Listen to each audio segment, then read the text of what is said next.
प्रदेश विधानसभा के शीतकालीन सत्र का आज चौथा और आखिरी दिन है। सदन में नेता प्रतिपक्ष अखिलेश यादव ने यूपी सरकार पर हमला बोला। अखिलेश यादव ने कहा कि जब पिछले बजट का लगभग 65% पैसा खर्च नहीं हुआ तो अपूरक बजट क्यों चाहिए।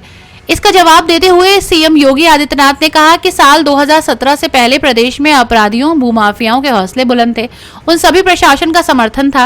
हर दूसरे तीसरे दिन दंगे होते थे। 2017 के बाद प्रदेश का माहौल बदल गया।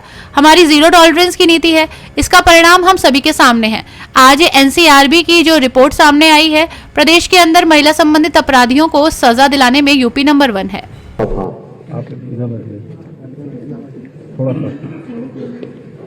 कि मैडम आप आगे आइए, दोनों लोग आगे आइए। नेता विरोधी दल आप कहाँ बैठाएंगे महिलाओं की सीट? लीड से हट करके कहाँ बैठाएंगे महिलाओं की सीट? आजकल बोलने के आदी हो चुके हैं।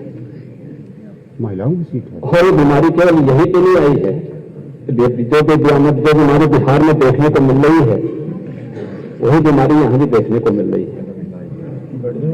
और इसीलिए मुझे जो भी मेरे बगल में वित्त मंत्री के द्वारा पूरा बजट प्रस्तुत किया गया था,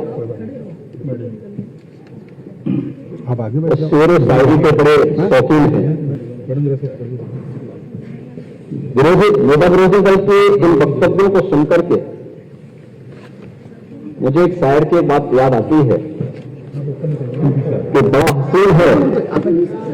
बड़ा हसीन है उनकी जवान का जादू, लगा के आग बहारों की बात करते हैं। जिन्होंने रात में देखो बस्तियां लूटी, वही नसीब के मारों की बात करते हैं।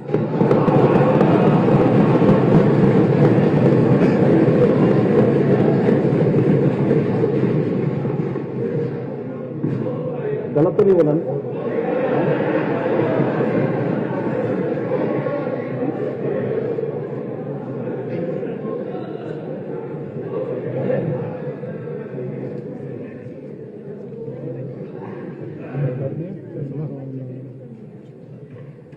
महोदय,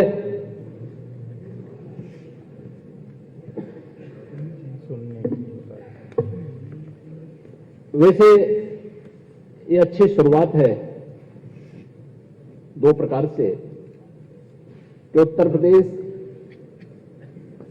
विधानमंडल में, विधानसभा में, विधान परिषद में पिछले 6-7 वर्षों में चर्चा पर चर्चा का एक माहौल बना है और पिछले 22 के बाद से तो इसमें और भी अच्छी एक सकारात्मक पहल हुई है और उसमें भी विरोधी पक्ष के लोग खुद तैयारी करके आना चाहते हैं। ईश्वर इनको इसी प्रकार से प्रगति करे और हमेशा विपक्ष में बैठे रहें, तो हम प्रार्थना करते हैं। आज यहां पे जो चीजें चल रही थी पूरक बजट के बारे में, मुझे आश्चर्य हो रहा था कि नेता विरोधी दल तो प्रदेश में 2012 से 2017 के बीच में मुख्यमंत्री के पद पर भी प्रदेश को अपनी सेवाएं दे चुके हैं, कई बार संसद में भी रहे हैं और सप्लीमेंट्री डिमांड्स के बारे में थोड़ा जानकारी और अच्छी ले लेते तो संभवतः उससे ज्ञानवर्धन होता, अन्य अपने समाजवादी सहयोगियों को भी वह अच्छी तरह बता सकते थे। खैर, 4 बार प्रदेश में समाजवादी पार्टी की सरकार थी। अलग अलग समय में उन्होंने यहां पे प्रदेश में कार्य किया, लेकिन 2017 के बाद उत्तर प्रदेश के बारे में, 2017 के पहले का उत्तर प्रदेश और 2017 के बाद का उत्तर प्रदेश, 2017 के पहले का उत्तर प्रदेश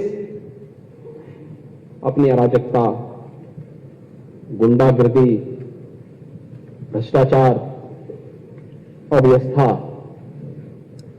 और यहां के युवाओं के लिए पहचान का संकट वाला उत्तर प्रदेश बन गया था।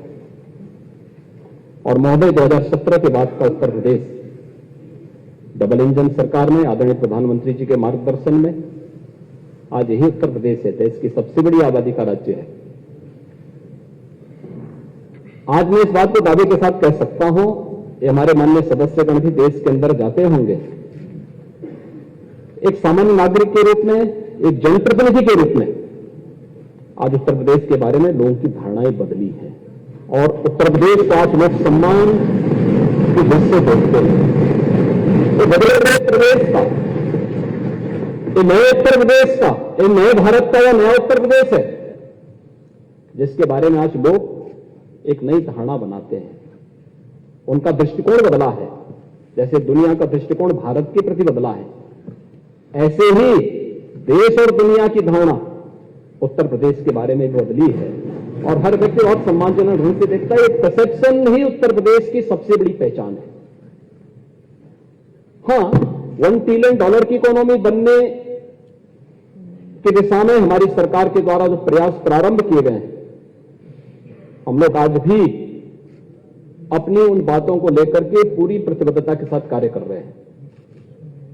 लेकिन हमारे विरोधी दल के माननीय सदस्यों को भी प्रसन्नता होनी चाहिए कि अगर हमारा उत्तर प्रदेश आगे बढ़ेगा, आर्थिक प्रगति करेगा, इस आर्थिक प्रगति का लाभ भी प्रत्यक्ष और प्रत्यक्ष रूप से सभी को मिलेगा, पूरे प्रदेशवासियों को मिलेगा, हर व्यक्ति को मिलेगा। और क्या पिछले 6-6.5 वर्ष के अंदर उत्तर प्रदेश के अंदर इस डबल इंजन की सरकार के समय कुछ नहीं हुआ? महोदय 2016-17 में उत्तर प्रदेश की जो जीएसडीपी थी वो लगभग 13 लाख करोड़ के आसपास थी और आज 23-24 में यह लगभग 24.5 लाख करोड़ की पहुंच रही है, यानी हम लगभग दुगनी की ओर बढ़ चुके हैं। ऐसे ही पर कैपिटा इनकम भी उत्तर प्रदेश की यह 2015-16 के आसपास जो लगभग 43,000 के आसपास थी, आज यह बढ़कर के 22-23 में बढ़कर के दुगने से अधिक हुई है, लगभग 83,000 करोड़ रुपए से अधिक हो चुकी है और 23-24 के आंकड़े आएंगे तो इसमें और भी वृद्धि होगी। प्रदेश में बजट का आकार भी बढ़ा है। देश की 16% आबादी उत्तर प्रदेश में निवास करती है, 25 करोड़ की आबादी उत्तर प्रदेश में निवास करती है और उत्तर प्रदेश में 2012 यानी 2012 से 17 के बीच में जो औसत बजट था वो लगभग 2,70,000 करोड़ के आसपास था। अलग अलग वर्षों में बढ़े होंगे लेकिन एवरेज अगर हम देखेंगे, लेकिन अगर हम 2017-18 से 22-23 के बीच में औसत बजट देखते हैं तो महोदय लगभग उससे दुगना हुआ है। ये 5,23,000 करोड़ रुपए के आसपास हुआ है और आज के दिन पर अगर हम इस वर्ष के 23-24 के बजट को देखेंगे तो मूल जो हमारा बजट था 6,90,000 करोड़ रुपए का, 28,000 करोड़ रुपए का अनुपूरक बजट देखेंगे तो यह लगभग 7,19,000 करोड़ रुपए का अनुपूरक बजट के साथ अब तक का सबसे बड़ा बजट ये सरकार लेकर के आई है और इस बजट के साथ हम प्रदेश के सर्वांगीण विकास को लेकर के आगे बढ़ रहे हैं। महोदय, प्रदेश के अंदर अगर हम देखेंगे तो सरकार अपनी जो बजट लेके आती है इस बात को ध्यान में रखती है, सभी चीजों को लेके आती है कि हमारे पास उतने सोर्स ऑफ इनकम हमारे पास है या नहीं है। रेवेन्यू स्टेट के पास आएगा कहां से आना है और कहां उसको व्यय होना है। आय और व्यय में संतुलन की स्थिति को भी रखना, प्रदेश सरकार को इन सभी चीजों को ध्यान में रखना होता है और उन्हीं सब बातों को ध्यान में रख करके अगर हम कार्य करते हैं तो उसके परिणाम भी हम सबके सामने आते हैं। हम देखेंगे कि प्रदेश में जो प्रदेश का राजकोषीय प्रबंधन है वो बेहतरीन तरीके से आज आगे बढ़ता हुआ दिखाई दे रहा है। और उत्तर प्रदेश जैसा राज्य रेवेन्यू सरप्लस स्टेट के रूप में जाना जाए, आज के दिन पे संभव हुआ है। और प्रदेश के अंदर इन सभी कार्यों को हम बहुत तेजी के साथ आगे बढ़ाने का कार्य भी कर रहे हैं।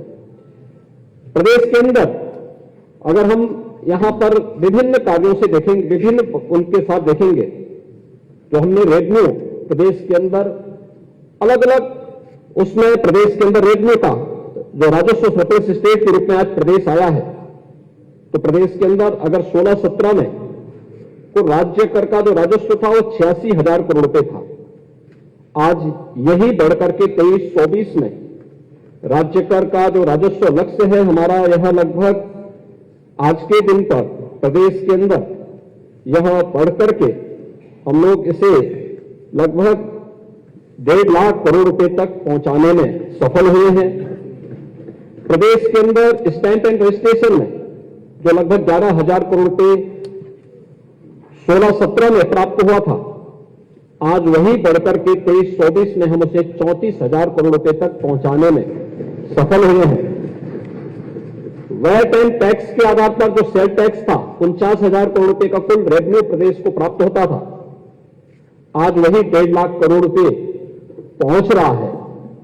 और स्टेट एक्साइज में 16-17 में कुल 12,000 करोड़ रुपए प्रदेश के अंदर प्राप्त होता था, आज वही 58,000 करोड़ रुपए प्रदेश उसी एक्साइज टैक्स से ले रहा है।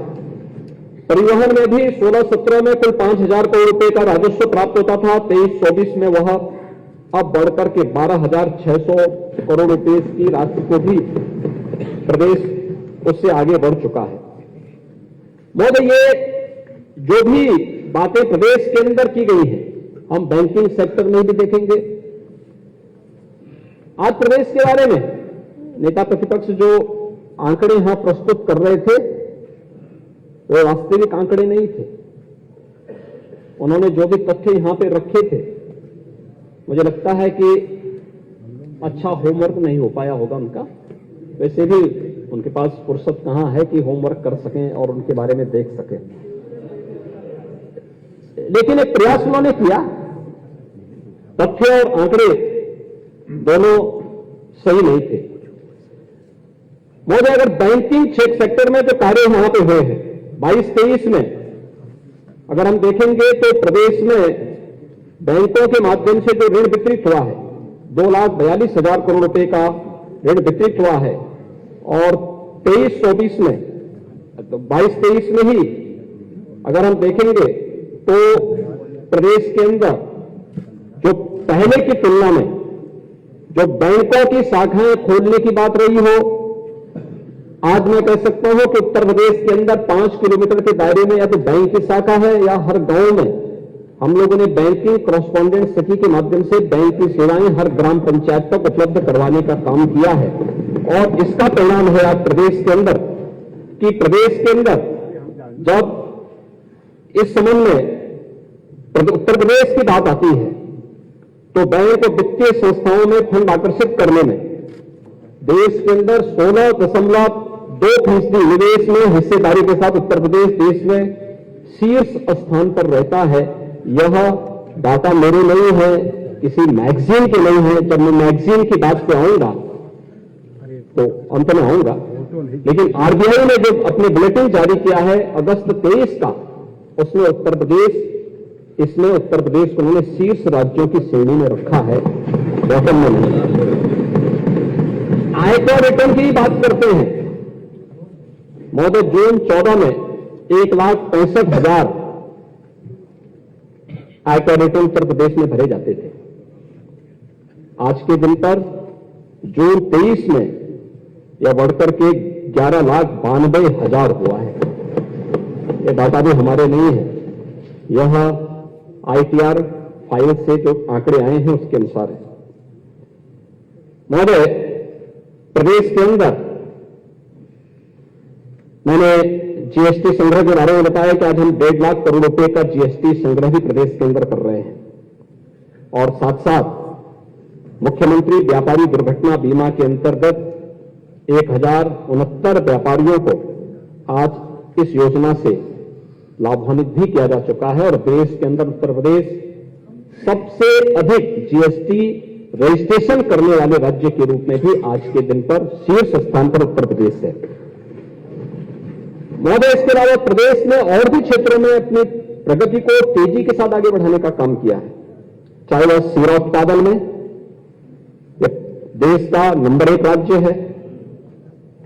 प्रदेश एथेनॉल ब्लेंडिंग में यह देश के अंदर आज के दिन पर नंबर 1 राज्य है और प्रदेश के अंदर अन्य बहुत महत्वपूर्ण मुद्दों पे, खासतौर पर पारिवारिक मुद्दे भी आते थे, बेटे बेटी, पिता मां, पति पत्नी, बहू, सगा भाई, यानी अगर सगे भाई की मृत्यु की स्थिति में उसकी पत्नी, सगी बहन, दामाद, पुत्र पुत्री, यानी सबको आवासीय अथवा कृषि संपत्ति ट्रांसफर करने में जो पहले एक लंबी प्रक्रिया होती थी, पूरा शुल्क देना होता था, आज मात्र 5,000 रुपये नियत करते हुए हम लोगों ने सुविधा प्रदेश में उपलब्ध कराई है। लाखों परिवार इन सुविधाओं का लाभ प्रदेश में ले रहे हैं।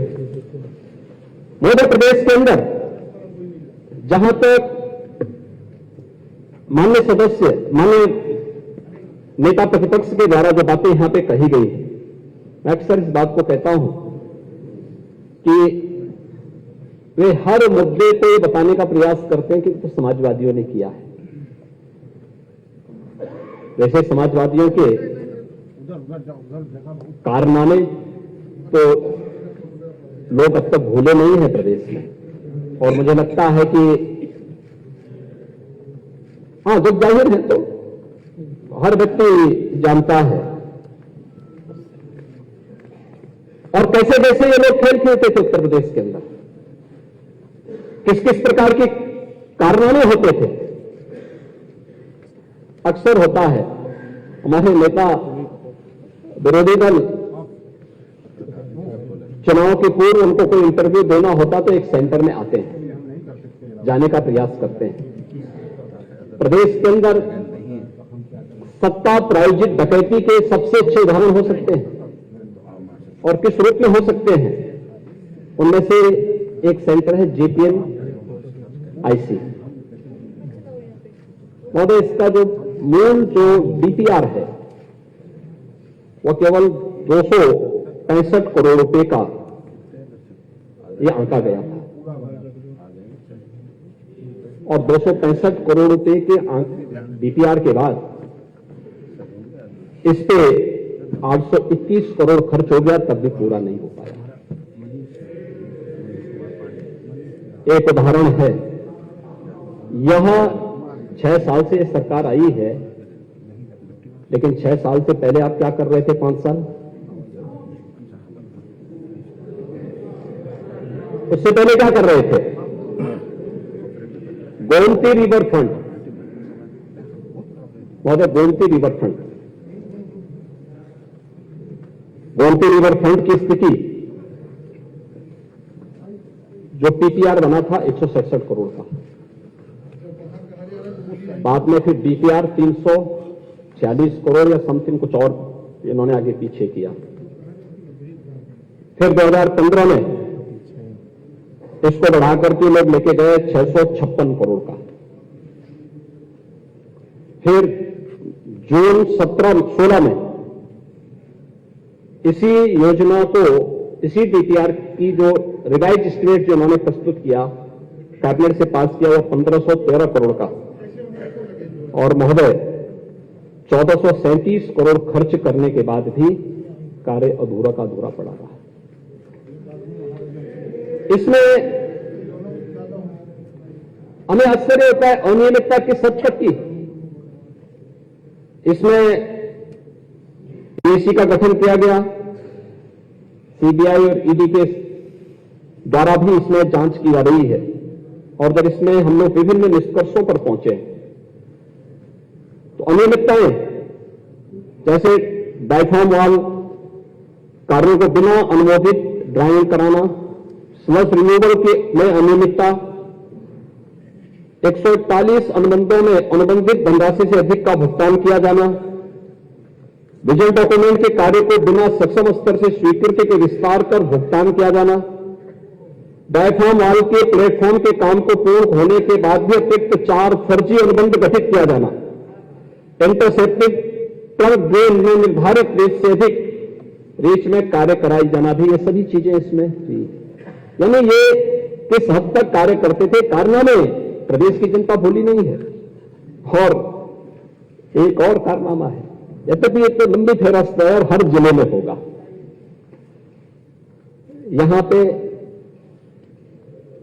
यद्यपि सब जुडिस मामले को या फिर जुडिशरी से जुड़े हुए मामलों को उठाते नहीं, लेकिन एक ध्यान आकर्षण के लिए बहुत आवश्यक भी है। लखनऊ बेंच का जो भवन बना है, महोदय, निर्माण कार्य में पैसा तो प्रदेश की जनता का लगाना है। मैक्सिमम जो स्ट्रेंथ है वह स्ट्रेंथ यहां पे 30 जजेस बैठेंगे, यहां पे जब भी बैठेंगे। वर्तमान में 20 बैठते हैं, लेकिन चेंबर कितने बनाए गए? 76 चेंबर बनाए गए।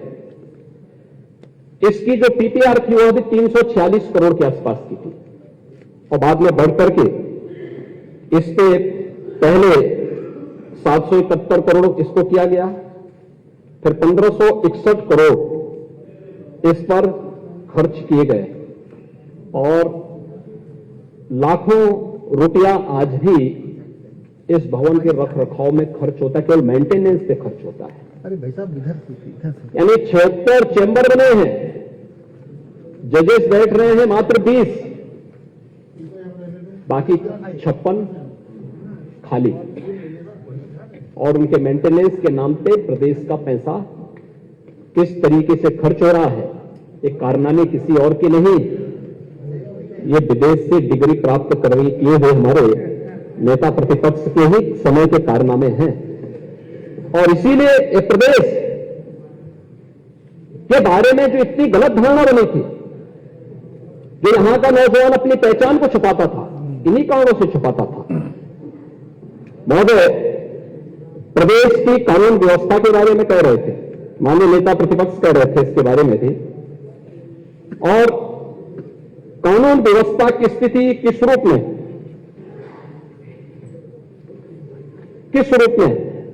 थी, इससे कोई, यानी हर व्यक्ति इस बात को जानता है। खासतौर पर 2016 के सापेक्ष अगर 2022-23 में अगर हम देखेंगे तो आज के दिन पर महोदय एनसीआरबी के जो डाटा है, मैं उसकी बात कर रहा हूं, मैं ये मेरे स्वयं के नहीं है, उत्तर प्रदेश गृह विभाग के भी नहीं है। ये जो डाटा है यह एनसीआरबी के हैं, और उसमें खासतौर पर डकैती के मामलों में 80.31% की कमी आई है, लूट में 61.51% की कमी आई है, हत्या में 32.45% की कमी आई है, बलवा में 51.65% की कमी आई है, फिरौती में 45.18% की कमी आई है, और दुष्कर्म के मामलों में भी 21.75% की कमी आई है। महोदय, 17 के पहले उत्तर प्रदेश के बारे में क्या मंजर था? अपराधियों, माफियाओं, दंगाइयों और भूमि में अवैध कब्जों को शासन का प्रश्रय प्राप्त था, और दूसरे तीसरे दिन तो दंगे होते थे, और अराजकता की स्थिति थी, अव्यवस्था थी। और 2017 के बाद ये जीरो टॉलरेंस की सरकार है, जो हर हाल में कानून का राज स्थापित करके हर व्यक्ति को सुरक्षा की गारंटी दे रही है। उसका परिणाम जो हम सबके सामने आए हैं। और महोदय, आज एनसीआरबी की जो रिपोर्ट है उत्तर प्रदेश के बारे में लिखती है कि प्रदेश के अंदर महिला संबंधी अपराधियों में संलिप्त अपराधियों को सजा दिलाने में उत्तर प्रदेश देश में नंबर 1 का राज्य है, जो अपने यहां सबसे अधिक अपराधियों को सजा दिलाता है। महोदय, इस दौरान 63,000 से अधिक अपराधियों को गैंगस्टर अधिनियम के अंतर्गत 836 अपराधियों के विरुद्ध एनएसए में कार्रवाई की गई, और साथ साथ गैंगस्टर अधिनियम के अंतर्गत 9,163 करोड़ की चल और अचल संपत्ति का जब्ती करने का कार्य भी हुआ है। माफिया और अपराधियों के द्वारा जो अवैध संपत्ति अर्जित की गई है, उनमें 2827 करोड़ रुपए के अधिक की संपत्ति को भी सरकार ने अपने कब्जे में लिया है।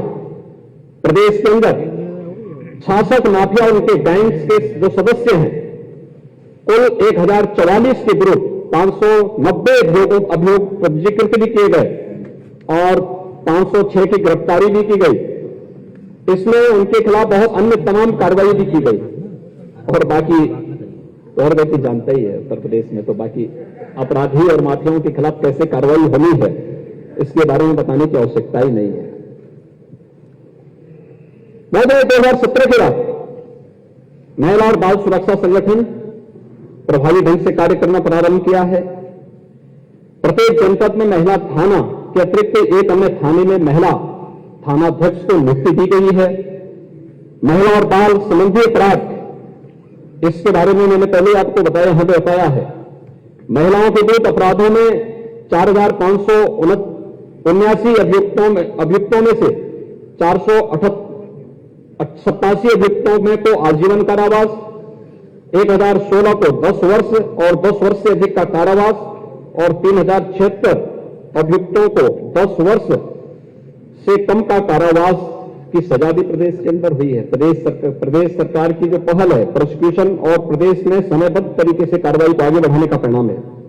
पॉस्को अधिनियम के अंतर्गत भी 7276 अपराधियों को सजा या महिला संबंधी अपराधों में जो कार्रवाई हुई है, ई प्रोसिक्यूशन में पूरे देश में उत्तर प्रदेश आज नंबर 1 पर है। प्रदेश में 3 महिला पीएसी बटालियन के गठन की कार्रवाई भी प्रदेश सरकार ने तेजी के साथ आगे बढ़ाया है। तो प्रदेश के अंदर 69 महिला पुलिस चौकी और परामर्श केंद्र और उनको थाने का दर्जा देने की कार्रवाई को भी प्रदेश के अंदर आगे बढ़ाया है। आज के दिन पे जो हमारे पास जो सबसे बड़ी चैलेंज हमारे सामने है वह है साइबर क्राइम की भी। और हर एक जनपद में प्रतिदिन इससे संबंधित दर्जनों मामले सामने आते हैं। 2017 के पहले इसकी कोई पॉलिसी नहीं थी, तो सरकार का कोई विजन ही था। 2017 के बाद सरकार ने आज इस कार्रवाई को पहले चरण में रेंज स्तर पर यानी कमिश्नरी स्तर पर हम लोगों ने साइबर थाने का गठन किया और आज हर जनपद स्तर पर एक साइबर थाने के गठन की कार्रवाई को भी हम लोगों ने आगे बढ़ा दिया है और बहुत शीघ्र उसके लिए धनराशि भी जारी की जा रही है, जिससे थाने का गठन करने के साथ साथ वहां पे हर एक जगह मैन पावर की आपूर्ति भी हो सके। इन कार्रवाई को भी हम लोगों ने आगे बढ़ाने का कार्य प्रदेश के अंदर प्रारंभ किया है।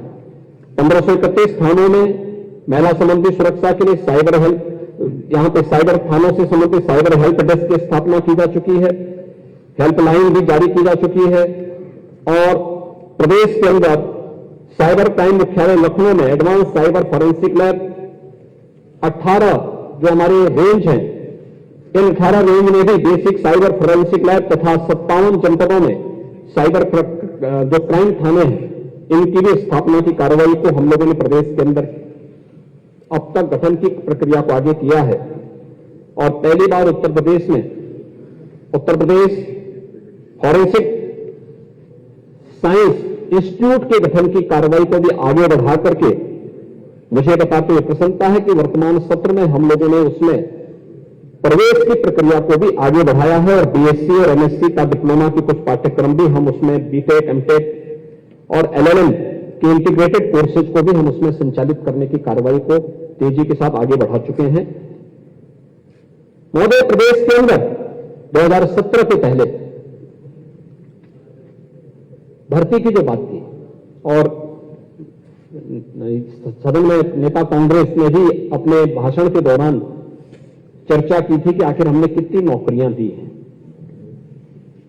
महोदय, अगर अकेले पुलिस की ही मैं बात करूं तो पुलिस के भर्ती में अब तक 1,64,000 पुलिस कार्मिकों की भर्ती 2017 में सरकार आने के बाद से हम लोगों ने की है और पारदर्शी तरीके से ये भर्ती की प्रक्रिया अब तक संपन्न हुई है। केवल पुलिस की मैंने बात की है, लेकिन 17 की पहले क्या स्थिति थी? भर्ती भी एक घोटाला हुआ करता था, वहां घोटाला हुआ करता था। आप रिजर्वेशन की बात कर रहे हैं, वहां पे तो चाचा, भतीजा, भाई ये सब संलिप्त हो जाते थे। और किसी गरीब को, किसी कमजोर को, किसी दलित को, किसी पिछड़े को उसके हक को जबरदस्ती डकैती डालने का काम 2017 से पहले होता था और इसीलिए माननीय न्यायालय को इसे बार बार स्टे देना होता था। 2017 के पहले भर्ती की प्रक्रिया प्रदेश में पूरी तरह बाधित थी। प्रदेश में भर्ती की प्रक्रिया 2017 के बाद हुई और 2017 के बाद पूरी तरह पारदर्शी पुलिस की भर्ती प्रक्रिया को संपन्न करते हुए उन सभी प्रक्रियाओं को हमने पूरा किया है। 5381 हम लोगों ने नए पदों की मंजूरी, जिसमें 86 राजपत्रित और 5295 और राजपत्रित श्रेणी के पद हैं। इस दौरान प्रदेश में 114 नए थाने, 163 नई चौकियां, 6 महिला थाना, 4 आर्थिक अपराध के थाने और बाकी प्रदेश में जो हम पहले बताए थे साइबर थाने हर जनपद में बनाए गए हैं। 40 एंटी ह्यूमन ट्रैफिकिंग यूनिट थानों को भी प्रदेश के अंदर गठन की प्रक्रिया को आगे बढ़ाया गया है। प्रदेश के अंदर इस दौरान अन्य इस क्षेत्र में जो भी रिफॉर्म होने थे, केवल भर्ती ही नहीं होनी थी, उनकी ट्रेनिंग के लिए इस प्रकार की ट्रेनिंग क्षमता बढ़ाना। आज प्रदेश में जब हम लोग 2017 में आए थे, प्रदेश की ट्रेनिंग की क्षमता मात्र 6000 थी और आज हम कोई भी भर्ती करेंगे तो 30,000 रिक्रूट को एक साथ ट्रेनिंग की देने की क्षमता उत्तर प्रदेश के पास है। यानी हमने इसको 5 गुना बढ़ाने में सफलता प्राप्त की, क्योंकि पहले की सरकारों की सोच संकीर्ण थी। उस संकीर्ण सोच से वे कभी उभर नहीं पाए थे और परिणाम हम सबके सामने है कि उसी संकीर्ण दायरे में कैद होकर के उत्तर प्रदेश के नौजवानों के सामने, उत्तर प्रदेश के नागरिकों के सामने पहचान का एक संकट पिछली सरकारों ने रखा किया था। आज उससे उभार करके इस प्रदेश को नए भारत के नए प्रदेश के रूप में और नए भारत की सबसे अच्छी अर्थव्यवस्था के रूप में स्थापित होते हुए उत्तर प्रदेश को आज देश के अंदर जाना जा रहा है। महोदय, औद्योगिक निवेश की जब हम बात करते हैं, इसमें भी हमारे नेता विरोधी दल को बुरा लग जाएगा, ये कहेंगे कि तो ग्लोबल इन्वेस्टर समिट तो मैं भी करना चाहता था लेकिन कर नहीं पाया, क्योंकि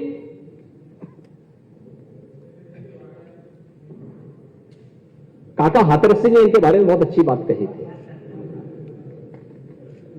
कि प्रकृति बदलती क्षण क्षण देखो, बदल रहे अणु कण कण देखो, तुम निष्क्रिय से पड़े हुए थे, भाग्यवाद पर अड़े हुए थे। छोड़ो मित्र पुरानी डफली, जीवन में परिवर्तन लाओ, परंपरा से ऊंचे उठकर कुछ तो स्टैंडर्ड बनाओ। काका हाथरसी ने ये बात मुझे लगता है कि पहले ही सोच समझ करके तैयार कर ली थी और मैं इसीलिए हम लोग इस बात को मान के चलते हैं कि अगर दृष्टि लक्ष्य पर हो और कदम राह पर हो तो ऐसी कोई राह नहीं जो लक्ष्य तक न जाती हो। हमने $1 ट्रिलियन की इकोनॉमी उत्तर प्रदेश को बनाने का जो लक्ष्य रखा है, ये सब राह वहीं तक पहुंचने के हैं। आपका कोई लक्ष्य नहीं था तो कोई दृष्टि भी नहीं थी, इसीलिए दिशाहीन थे और इसीलिए प्रदेश को अपराध का, दंगों का, अराजकता का एक प्रदेश बना दिया था। नौजवानों के विश्वास को कुचलने का काम कर रहे थे, भर्ती में भाई भतीजा बात कर रहे थे और प्रदेश की पूरी व्यवस्था को छिन्न भिन्न करने पर उतारू थे। लेकिन आज प्रदेश का दृष्टिकोण बदला है और प्रदेश आज उससे उभर करके एक नए प्रदेश के रूप में अपनी पहचान बना रहा है। महोदय, आज प्रदेश का औद्योगिक वातावरण किसी से छुपा हुआ नहीं है। मुझे प्रसन्नता है ये बताते हुए इन्वेस्टर समिट कैसे होना चाहिए। उत्तर प्रदेश में पहली बार फरवरी 2018 में यूपी इन्वेस्टर समिट का आयोजन हुआ था। आदरणीय प्रधानमंत्री जी के कर कमलों से उसका उद्घाटन भी हुआ था। एक माहौल बना, लोगों में एक विश्वास था। पर अध्यक्ष जी, उस समय तो औद्योगिक विकास के मंत्री आप ही थे, और उस समय औद्योगिक विकास के मंत्री के रूप में आप भी इस बात को जानते थे कि जब हम लोग रोड शो में गए थे, देश और दुनिया का हर उद्यमी एक बात कहता था कि हम उत्तर प्रदेश न जाने का संकल्प लिए हैं, लेकिन जो उत्तर प्रदेश के बारे में सुन रहे हैं उससे थोड़ा एक विश्वास होता है, आने की इच्छा होती है, लेकिन थोड़ा वेट करके आएंगे। हम लोग भी उस समय प्रयास कर रहे थे, और मुझे याद है जब आप पहले इन्वेस्टर समिट के बारे में आए थे कहने के लिए, तो उस समय हम लोगों ने इसी बारे में कहा था कि नहीं, हमें बड़े लक्ष्य लेकर के चलने चाहिए, बड़ा लक्ष्य लेकर के चलना चाहिए, क्योंकि उत्तर प्रदेश जैसे राज्य में ये 25 करोड़ की आबादी और 25 करोड़ की आबादी की आकांक्षा के अनुरूप ईज ऑफ लिविंग के लक्ष्य को प्राप्त करना है, हर नौजवान के हाथ को कार्य देना है, हर किसान के खेत में पानी पहुंचाना है, उसकी फसल का अच्छा दाम उसे प्राप्त हो, और केवल उत्पादन तक सीमित न रहे बल्कि उसको हम मार्केट लिंक कर सके। इस दिशा अगर हमें प्रयास प्रारंभ करने हैं तो हमें उत्तर प्रदेश के औद्योगिकीकरण की तरफ और उद्योग 4 की तरफ हमें जाना ही होगा, इंडस्ट्री 4 की तरफ हमें जाना ही होगा, और उस दिशा में इन्वेस्टर समिट सब जगह होते थे, लेकिन यूपी ने एक जो रेखा खींची है, ग्लोबल इन्वेस्टर समिट 2023,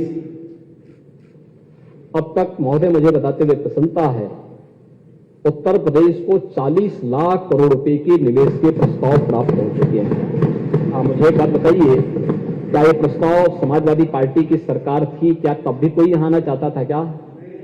तब तो जो थे वे भी भागना चाहते थे,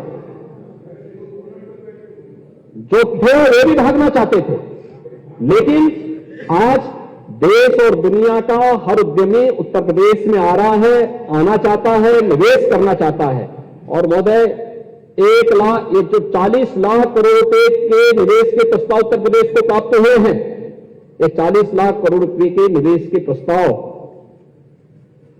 जमीनी धरातल पर जब उतरेंगे और उतरने प्रारंभ हुए हैं,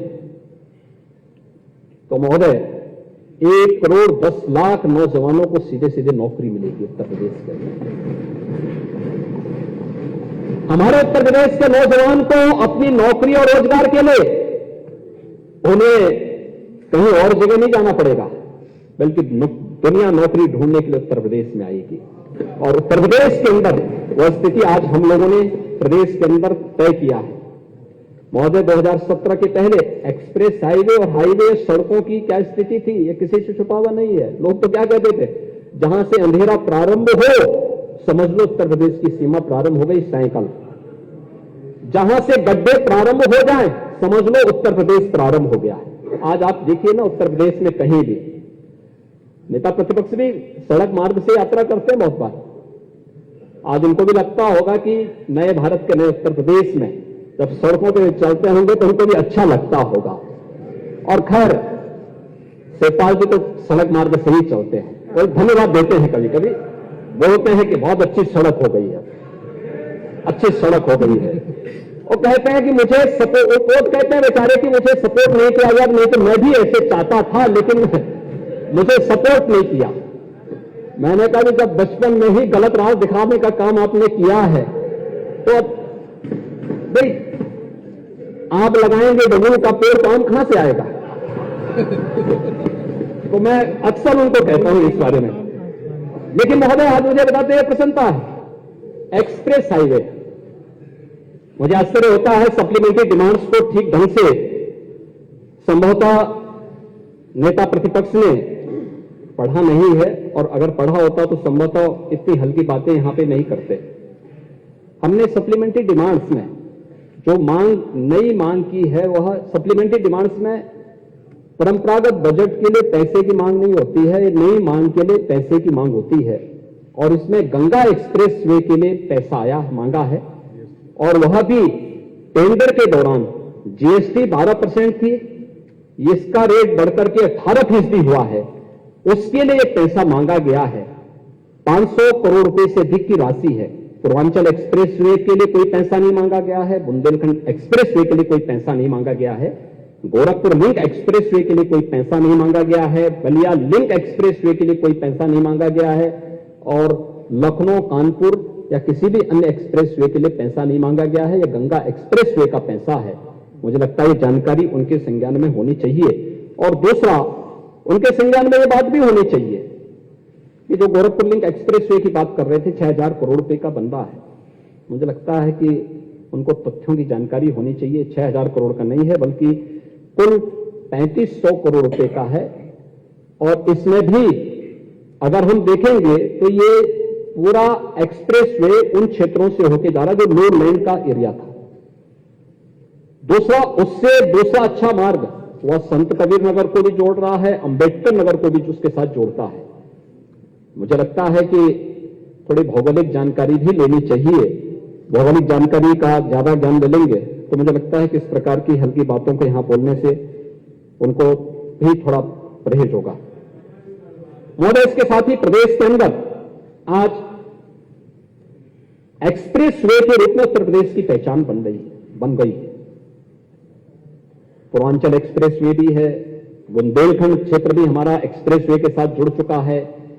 पश्चिम को पूरब से जोड़ने के लिए गंगा एक्सप्रेसवे पर काम चल रहा है और हमारा प्रयास है कि प्रयागराज कुंभ 2025 के पहले हम इस एक्सप्रेसवे के कार्य को पूरा कर सकें। इसके बारे में हमारा पूरा प्रयास है कि इस कार्य, और ये देश के सबसे बड़े एक्सप्रेसवे में से एक है। इसके साथ ही प्रदेश के अंदर बलिया लिंक एक्सप्रेसवे, चित्रकूट में लिंक एक्सप्रेसवे के निर्माण की कार्रवाई, लखनऊ कानपुर ग्रीनफील्ड एक्सप्रेसवे के निर्माण की कार्रवाई ये तेजी के साथ आगे बढ़ रही है। वाराणसी में 100 एकड़ क्षेत्र में देश का पहला फ्रेट विलेज की स्थापना की कार्रवाई भी हो रही है। और प्रदेश में आज यमुना एक्सप्रेसवे में film city, tri city, apparel park, handicraft park, logistic hub, ये सभी विकसित हो रहे हैं। तो लखनऊ हरदोई के बीच में पीएम मित्र मेगा टेक्सटाइल पार्क की कार्रवाई को भी हम तेजी के साथ आगे बढ़ाने का कार्य कर रहे हैं। एक टेक्सटाइल पार्क जहां पे एक लगभग 1000 एकड़ क्षेत्रफल में टेक्सटाइल का एक हब बनेगा। ये उत्तर प्रदेश के अंदर यहां के युवाओं के लिए नए रोजगार के अवसर खोलेगा। उत्तर प्रदेश को टेक्सटाइल के एक नए हब के रूप में स्थापित करने के लिए कार्य होगा। और महोदय, इसके साथ ही उत्तर प्रदेश सरकार ने अपने मूल बजट में जो प्रावधान किया था उस पर कभी नेता प्रतिपक्ष, क्योंकि उनका विषय भी नहीं हुआ, उनकी रुचि का विषय भी नहीं, लेकिन जो हम लोग मध्यांचल और बुंदेलखंड की दृष्टि डेवलपमेंट का एक बहुत बड़ा क्षेत्र नया स्थापित करना चाहते हैं। नोएडा, ग्रेटर नोएडा को स्थापित होने में 46-47 वर्ष लगे। कुल 33,000 एकड़ लैंड में वह स्थापित हो पाया। आज महोदय, बीडा,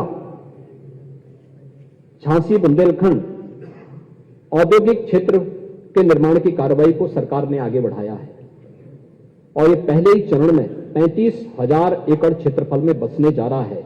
यहां पे हम एक एयरपोर्ट भी देने जा रहे हैं, ओवरलैंड की कनेक्टिविटी भी देने जा रहे हैं। ये आज उत्तर प्रदेश की पहचान बन रही है और ये मुझे लगता है कि उत्तर प्रदेश के नए औद्योगिकीकरण की तरफ प्रदेश को यह एक नई पहचान देता है।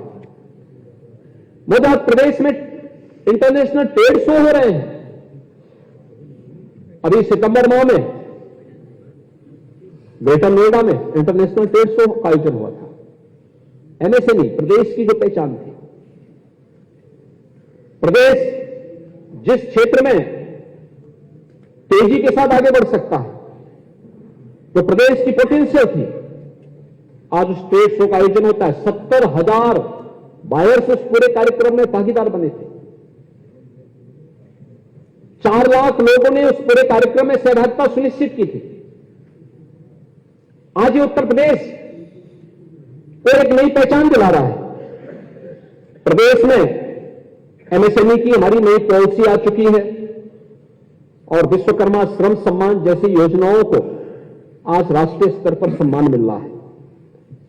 महोदय, आज प्रदेश में उत्तर प्रदेश पहला राज्य है जिसने अपने एमएसएमई यूनिट में स्थापित करने वाले जो हमारे उद्यमी हैं, कामगार हैं, उन सबको एक दुर्घटना बीमा योजना से 5 लाख रुपए की दुर्घटना बीमा योजना भी उनको उपलब्ध कराई है। देश के अंदर 96 लाख एमएसएमई यूनिट हमारे पास हैं, उनके पास सुरक्षा की कोई गारंटी नहीं थी। उनके प्रोत्साहन के लिए राज्य सरकार ने उन्हें आज प्रदेश के अंदर यह भी व्यवस्था दी है, तो साथ साथ अपने कामगार और हस्तशिल्पियों के प्रशिक्षण के लिए भी हम लोग उन्हें प्रशिक्षण और टूल किट की सुविधा उपलब्ध करवाने का कार्य कर रहे हैं। मध्य प्रदेश के अंदर तेजी के साथ आज हम लोगों ने प्रदेश के इंफ्रास्ट्रक्चर डेवलपमेंट के साथ साथ प्रदेश के अंदर लोगों की अन्य बुनियादी सुविधाओं को भी उपलब्ध करवाने के कार्य को तेजी के साथ आगे बढ़ाया है। वीआईपी कल्चर समाप्त किया है।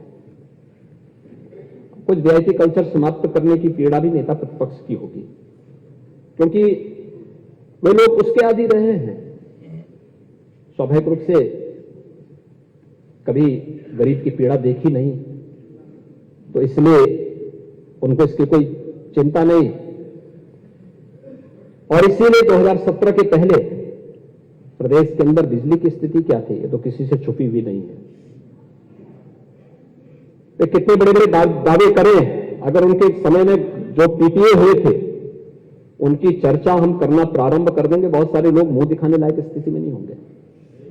ये उत्तर प्रदेश जैसे राज्य को पूरी तरह बिठाने की स्थिति थी, यानी उत्तर प्रदेश आर्थिक रूप से पूरी तरह कंगाल हो जाए, इस प्रकार की स्थिति इन लोगों ने प्रदेश के अंदर कर रखी थी। लेकिन महोदय, आज मैं कह सकता हूं, मार्च 2017 में सरकार आई, अप्रैल 2017 से लेकर के अब तक सरकार ने जो वायदा किया था उसके अनुरूप विद्युत की आपूर्ति प्रदेश के अंदर बिना भेदभाव के सबको कर रही है। बिना भेदभाव के ग्रामीण क्षेत्र में 18 घंटे, नगरीय क्षेत्र में तहसील मुख्यालयों पर, तहसील क्षेत्रों में 20 घंटे और जिला मुख्यालयों पे 24 घंटे विद्युत की आपूर्ति राज्य सरकार ने करने के लिए तय किया था, वो हम कर रहे हैं। और बिना भेदभाव के शासन की योजनाओं का लाभ प्राप्त होना, 1,21,000 बजरे ऐसे थे जहां बिजली कभी पहुंची ही नहीं थी, वहां तक बिजली भी पहुंचाया गया। 1,56,00,000 परिवार ऐसे थे, ऐसे लोग थे जिन लोगों को कभी बिजली के कनेक्शन नहीं मिले थे, उन लोगों को बिजली के फ्री के कनेक्शन भी उपलब्ध करवाने के कार्य 17 के बाद से प्रारंभ हुए। और आज परिणाम है, सरकार ने जो कहा वो करके दिखाया है, क्योंकि सरकार चेहरा देख करके नहीं, बल्कि जाति, मत और मजहब देख करके नहीं, बल्कि सबका साथ और सबके विकास के भाव के साथ योजनाओं का लाभ समाज के हर तबके को देना चाहती है, और उसको हम लोग आज कर रहे हैं।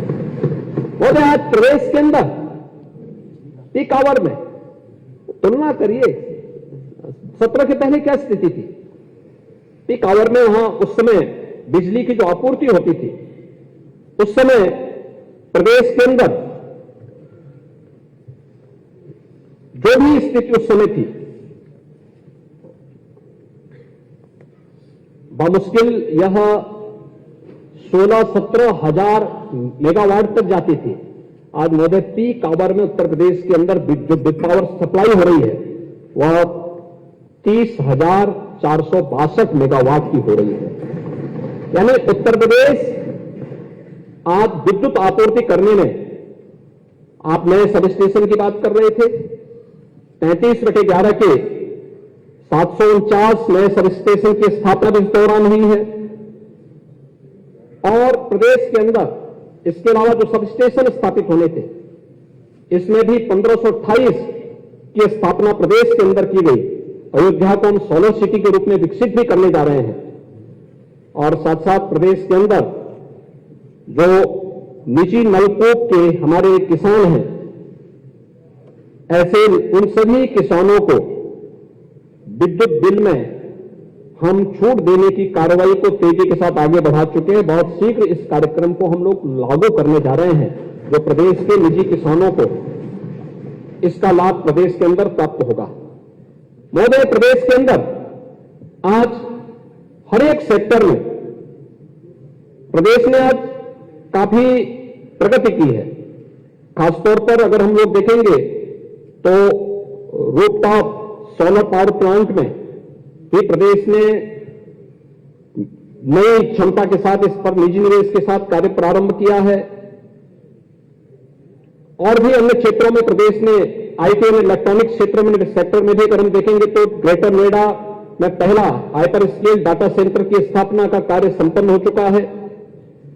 प्रदेश में आज तेजी के साथ हम लोग प्रधानमंत्री रोजगार सृजन कार्यक्रम के अंतर्गत भी नए रोजगार के सृजन के कार्यक्रम को हम तेजी के साथ आगे बढ़ाने का कार्य कर रहे हैं। देश का पहला इनलाइन वाटरवे वाराणसी से हल्दिया के बीच में प्रारंभ हो चुका है और मुझे हाउस को बताते हुए प्रसन्नता है कि Uttar Pradesh inland waterway authority के गठन करने वाला देश के कुछ चुनिंदे राज्यों में से है, जहां पर हम अपनी नदियों का उपयोग वाटरवे के रूप में करते हुए प्रदेश के अंदर प्रदेश को हम लोग एक्सपोर्ट के एक हब के रूप में स्थापित करने में और यहां के किसानों के प्रोडक्ट को, यहां के उद्यमियों के प्रोडक्ट को भी हम आसानी से पूर्वी बंदरगाह तक पहुंचाने में मदद कर पाएंगे। इस दिशा से भी राज्य सरकार तेजी के साथ आगे बढ़ी है। तो प्रदेश के अंदर एयर कनेक्टिविटी 2017 के पहले की स्थिति क्या थी?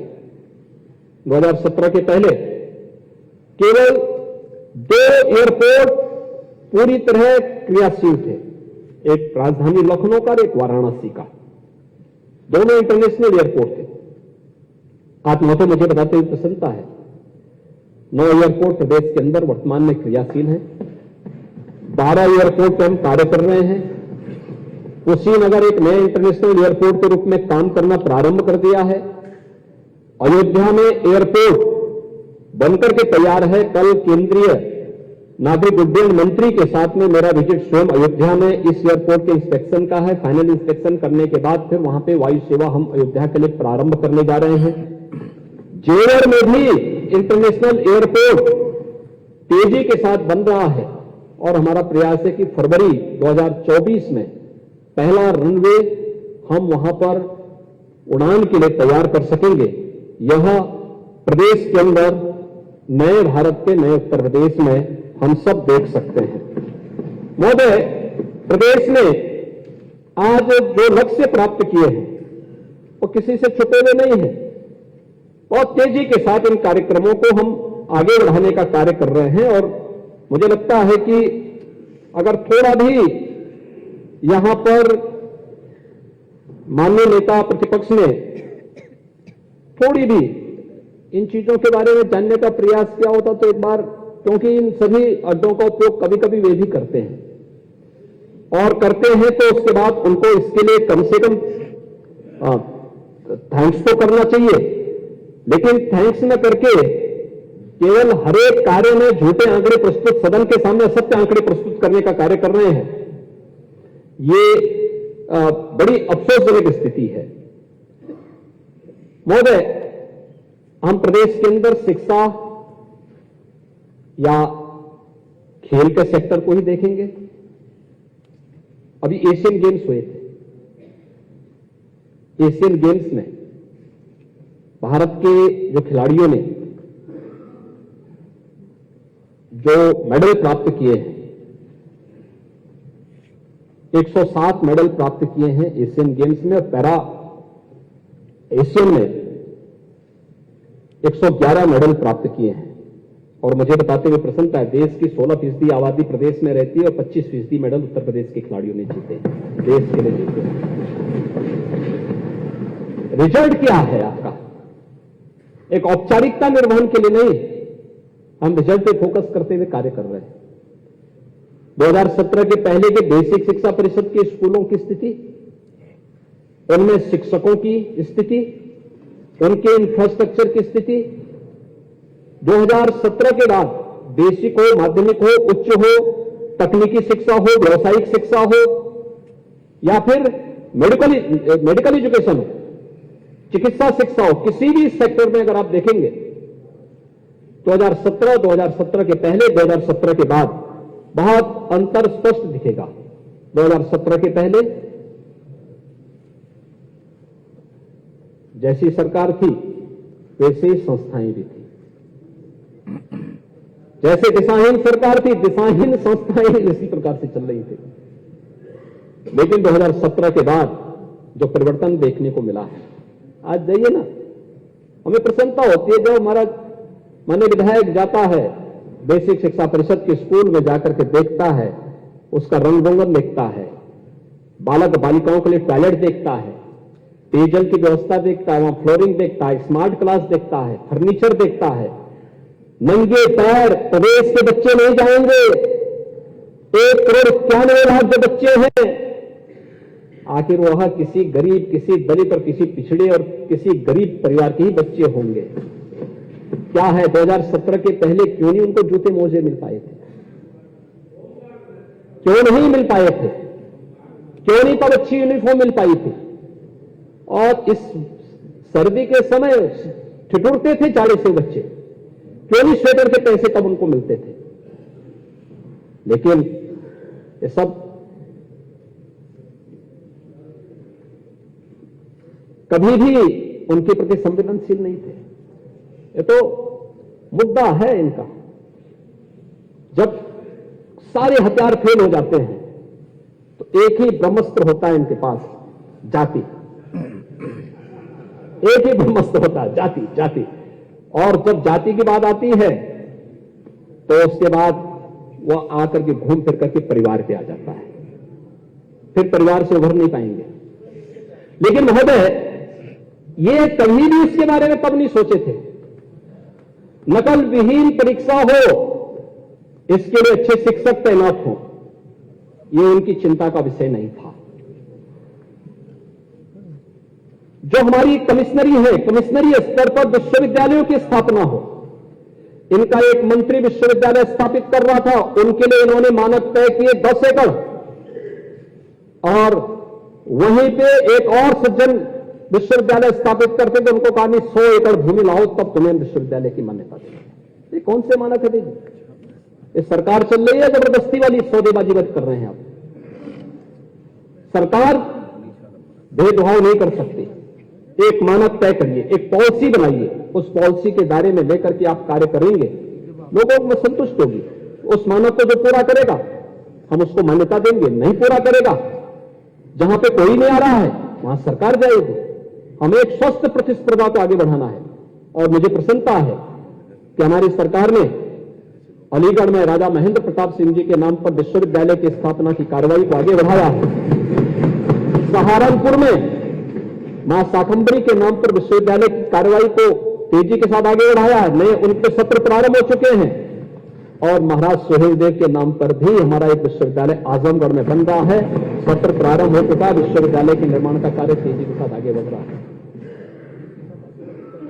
23-24 के बजट में भी 3-4 नए विश्वविद्यालय की स्थापना की कार्रवाई को हमने आगे बढ़ाया है। चारों विश्वविद्यालय, एक मां विंध्यवासिनी के धाम में मिर्जापुर में, एक मां पाटेश्वरी के नाम पे बलरामपुर में, और एक मुरादाबाद में।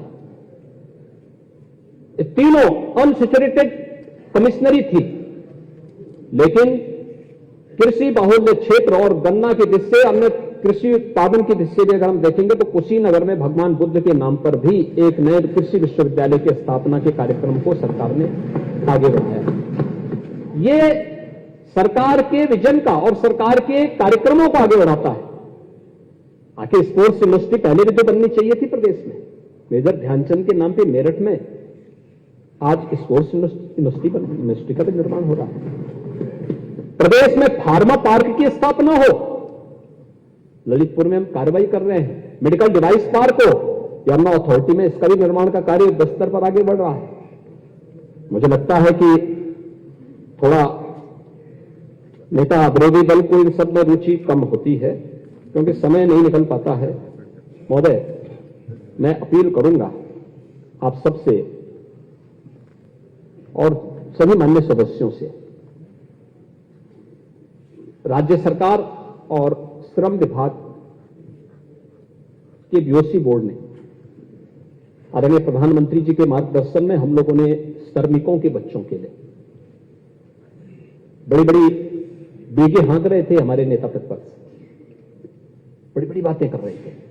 ऐसे लगता था इनकी बातों से जैसे कि यानी उन्होंने केवल एक बात नहीं की कि चंद्रयान का भी वो गठन सिफाई में हुआ था, ये बोलना भूल गए, बाकी तो मुझे लगता है सब कुछ वो बोल ही चुके थे।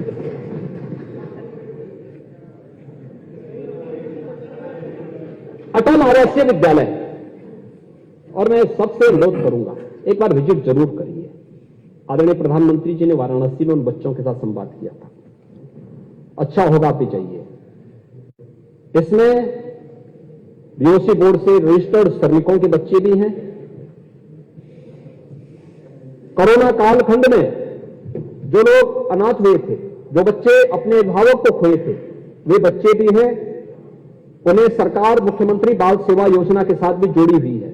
उन्हें 4,000 रुपए हर महीने सरकार दे रही है और उन सभी बच्चों का वहां प्रवेश किया गया है। 18 कमिश्नरी में 18 विद्यालय, और ये 18 के बाद आज हम लोग हर जनपद में उसी तर्ज पर अन्य बच्चों के लिए भी उस प्रकार के स्कूल खोलना चाहते हैं जो संचालित होंगे, और फिर हम इसको धीरे धीरे करके प्रदेश के अंदर क्वालिटी ऑफ एजुकेशन के लक्ष्य की तरफ अगर हमें आगे बढ़ना है। वास्तव में कोई भी देश तब तक प्रगति नहीं कर सकता जब तक कि अपनी शिक्षा पर ध्यान केंद्रित नहीं करेगा, और अटल आवासीय विद्यालय उसका एक मॉडल विद्यालय बन रहा है। एक बार जाइए, वहां के स्टैंडर्ड को देखिए। एक बार मैं अपील करूंगा, एक बार जरूर विजिट करें आपसे भी और आपसे भी कहूंगा, क्योंकि बच्चे सब श्रमिकों के बच्चे हैं, गरीब परिवारों के बच्चे हैं, उनकी कोई जाति नहीं है। उन्हें जाति और मजहब में मत बांटो, वे प्रदेश के अमानत हैं।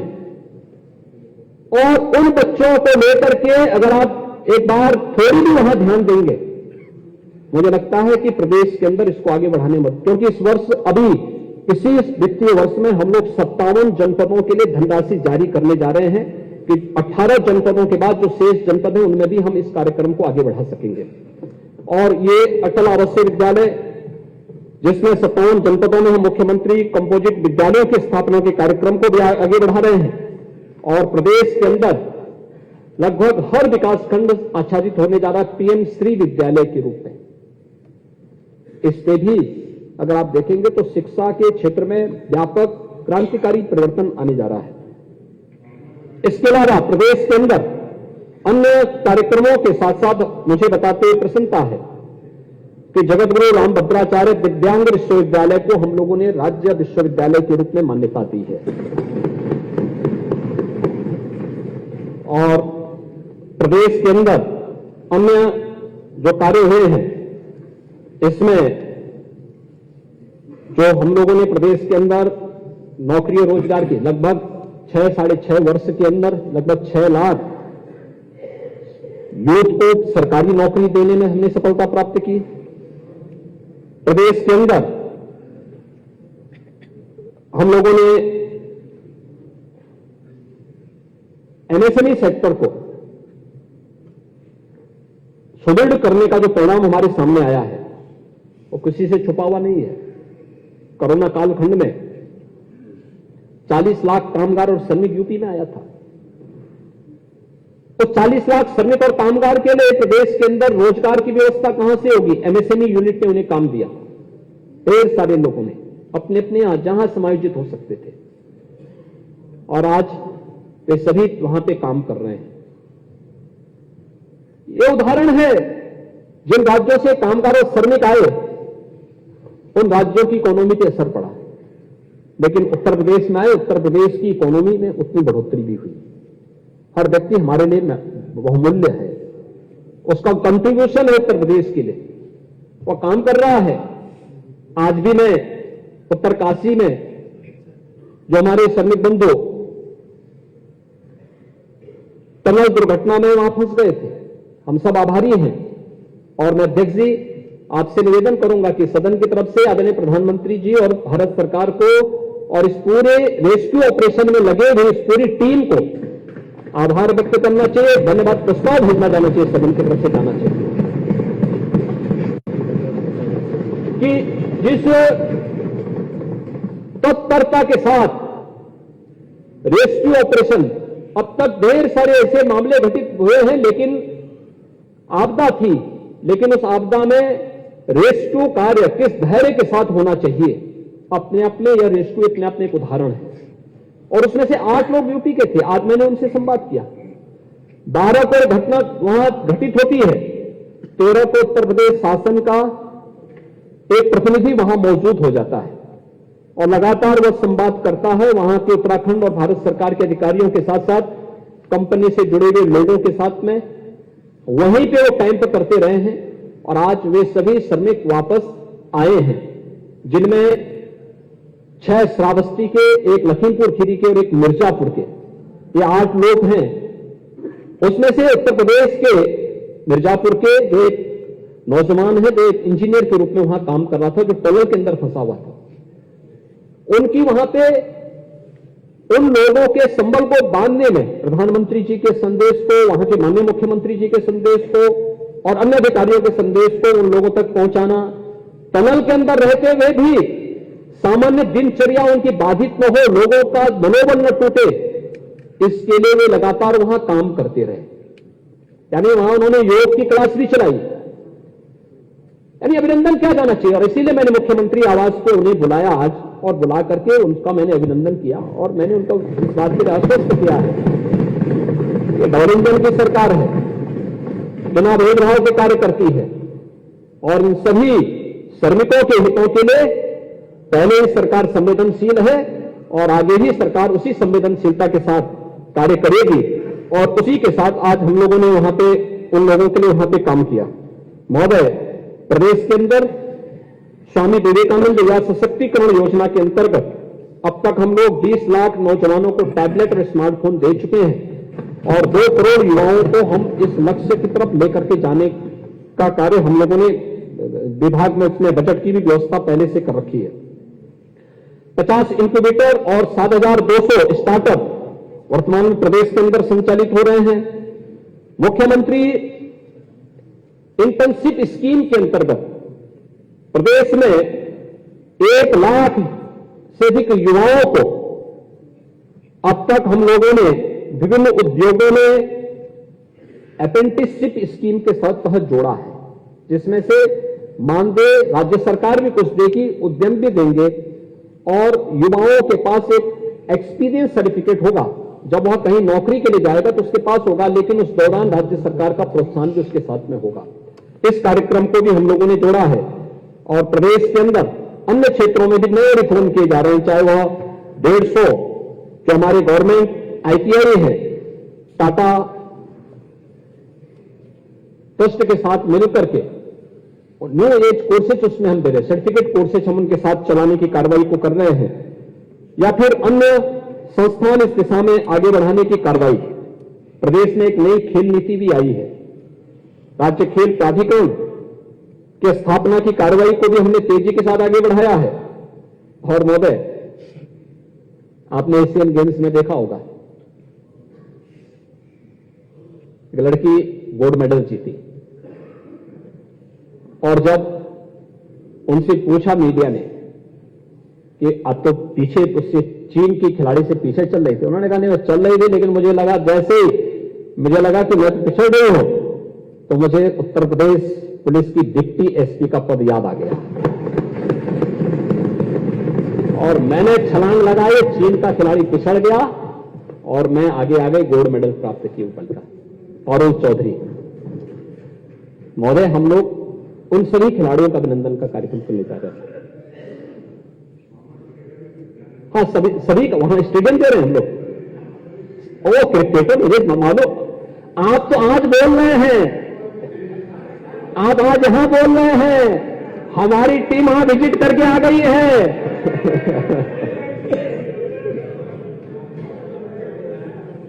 हमारी टीम वहां विजिट करके आ गई है। महोदय, 479 खिलाड़ियों को अब तक हम लोग प्रदेश में सर्विस दे चुके हैं और बाकी अन्य खिलाड़ियों के लिए भी हम लोगों ने इस कार्रवाई को तेजी के साथ आगे बढ़ाने के लिए कार्य किया है। प्रदेश के अंदर आज जो है प्रदेश सरकार अन्य क्षेत्रों में भी काफी इन बातों के कार्यक्रम को हम लोग प्रदेश के अंदर बढ़ा रहे हैं। बिना भेदभाव के सरकार इसको आगे बढ़ाएगी। मुझे बहुत अच्छा लगा, नेता प्रतिपक्ष स्मार्ट सिटी की चर्चा कर रहे थे। अपने समय में तो इन्होंने कुछ किया नहीं, कुछ नहीं किया। 2017 के पहले उत्तर प्रदेश की स्थिति क्या थी? गंदगी, हमारे शहर गंदगी के पर्याय थे। कोई दीर्घकालीन नगरीय योजना इनके पास नहीं थी। मेट्रो और आरआरटीएस एक सपना था। रैपिड रेल उत्तर प्रदेश में चले, समाजवादी पार्टी सरकार ने एनओसी नहीं जारी की, नहीं दी, चाहते ही नहीं थे। कहते इसका आवश्यकता क्या है इनको, यानी रैपिड रेल इनको उसकी आवश्यकता ही नहीं थी। और महोदय, सेफ सिटी तो इनके लिए एक सपना ही था। सेफ सिटी एक सपना।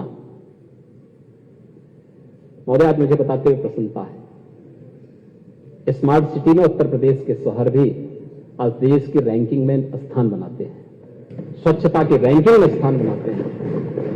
महोदय, आज सेफ सिटी में बहुत शीघ्र उत्तर प्रदेश के 18 सिटी सेफ सिटी घोषित होने वाले हैं।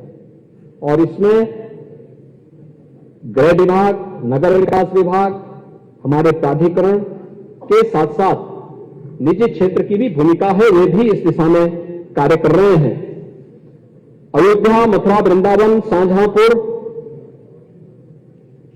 ये नए नगर निगम भी इस सरकार में बने हैं। 113 नए नगर निकायों का गठन भी हुआ है।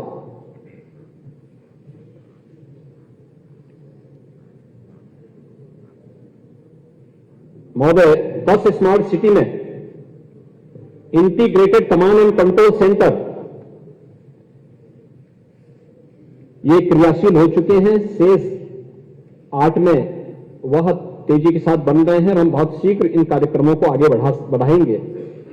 लेकिन इसके साथ ही हमारे जो नए नगर निकाय आए हैं, क्योंकि ग्रामीण पृष्ठभूमि से जुड़े हुए ज्यादा क्षेत्र थे, तो उनके लिए हम लोगों ने एस्पिरेशनल नगरीय योजना के कार्यक्रम को भी आगे बढ़ाया है। 100 ऐसे नगर निकायों को हम इसमें ले रहे हैं, जिसमें 100 हम लोग प्रदेश के अंदर विकास खंडों को ले रहे हैं, 100 नगर निकायों को ले रहे हैं, जिसपे तेजी के साथ कार्य प्रारंभ हुआ है।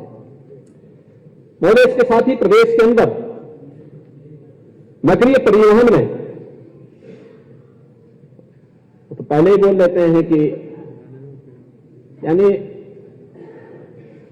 उनको पता ही नहीं, लेकिन हर चीज को बोल लेते हैं ना, नेता प्रतिपक्ष का अपना वो है। लेकिन खैर, आज प्रदेश के अंदर मेट्रो संचालन की दृष्टि से प्रदेश ने काफी अच्छी कार्रवाई को आगे बढ़ाया है। और कानपुर मेट्रो के बारे में तो आप जानते ही हैं, क्या किया था इन्होंने। आगरा की क्या स्थिति है, आगरा की प्रोग्रेस किसी से छुपी हुई नहीं थी। और आज मुझे प्रसन्नता है कि हम लोग फरवरी में प्रायोरिटी सेक्टर पर मेट्रो का संचालन आगरा के अंदर करने में सफल हो जाएंगे।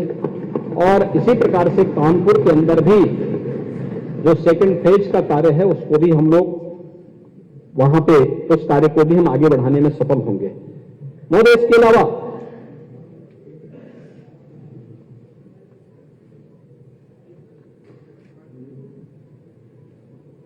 अलावा महोदय, प्रदेश में आरआरटीएस आदरणीय प्रधानमंत्री जी ने अभी उसके प्रायोरिटी सेक्टर का उद्घाटन किया है।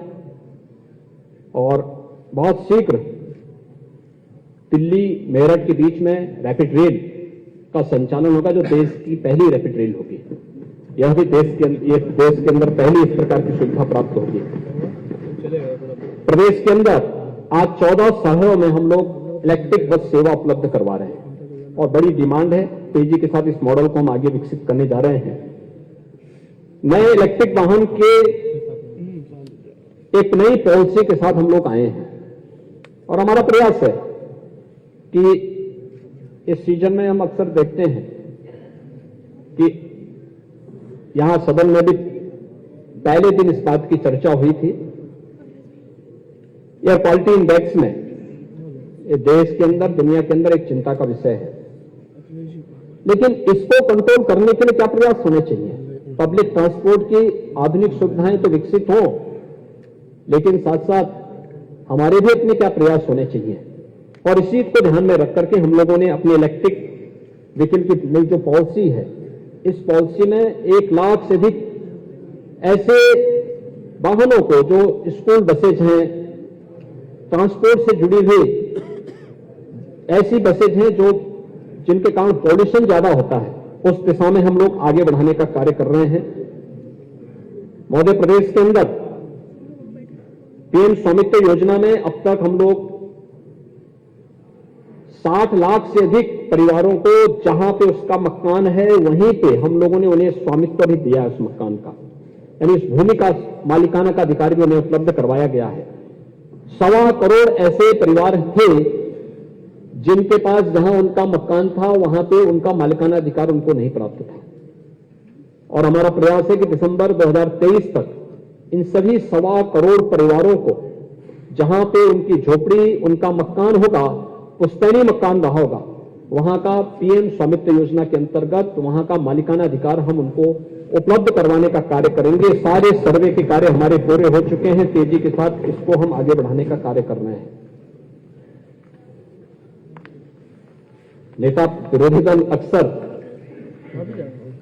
नई नई बातों को कहते हैं और अब उनको पीडीए की बात करते हैं।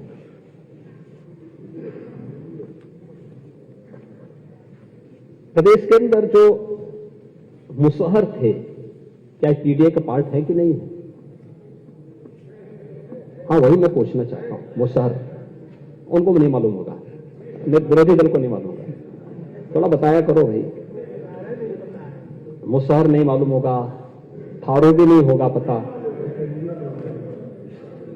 थारू भी नहीं जानकारी होगी, चेरो नहीं मालूम उनको होगा, बेगा नहीं मालूम होगा, बनटांगिया के बारे में भी नहीं जानते होंगे, कोल, सहरिया, ये सभी के बारे में संभवतः नहीं जानते होंगे, क्योंकि है क्या कि बचपन में रास्ता थोड़ा गलत हो गया था।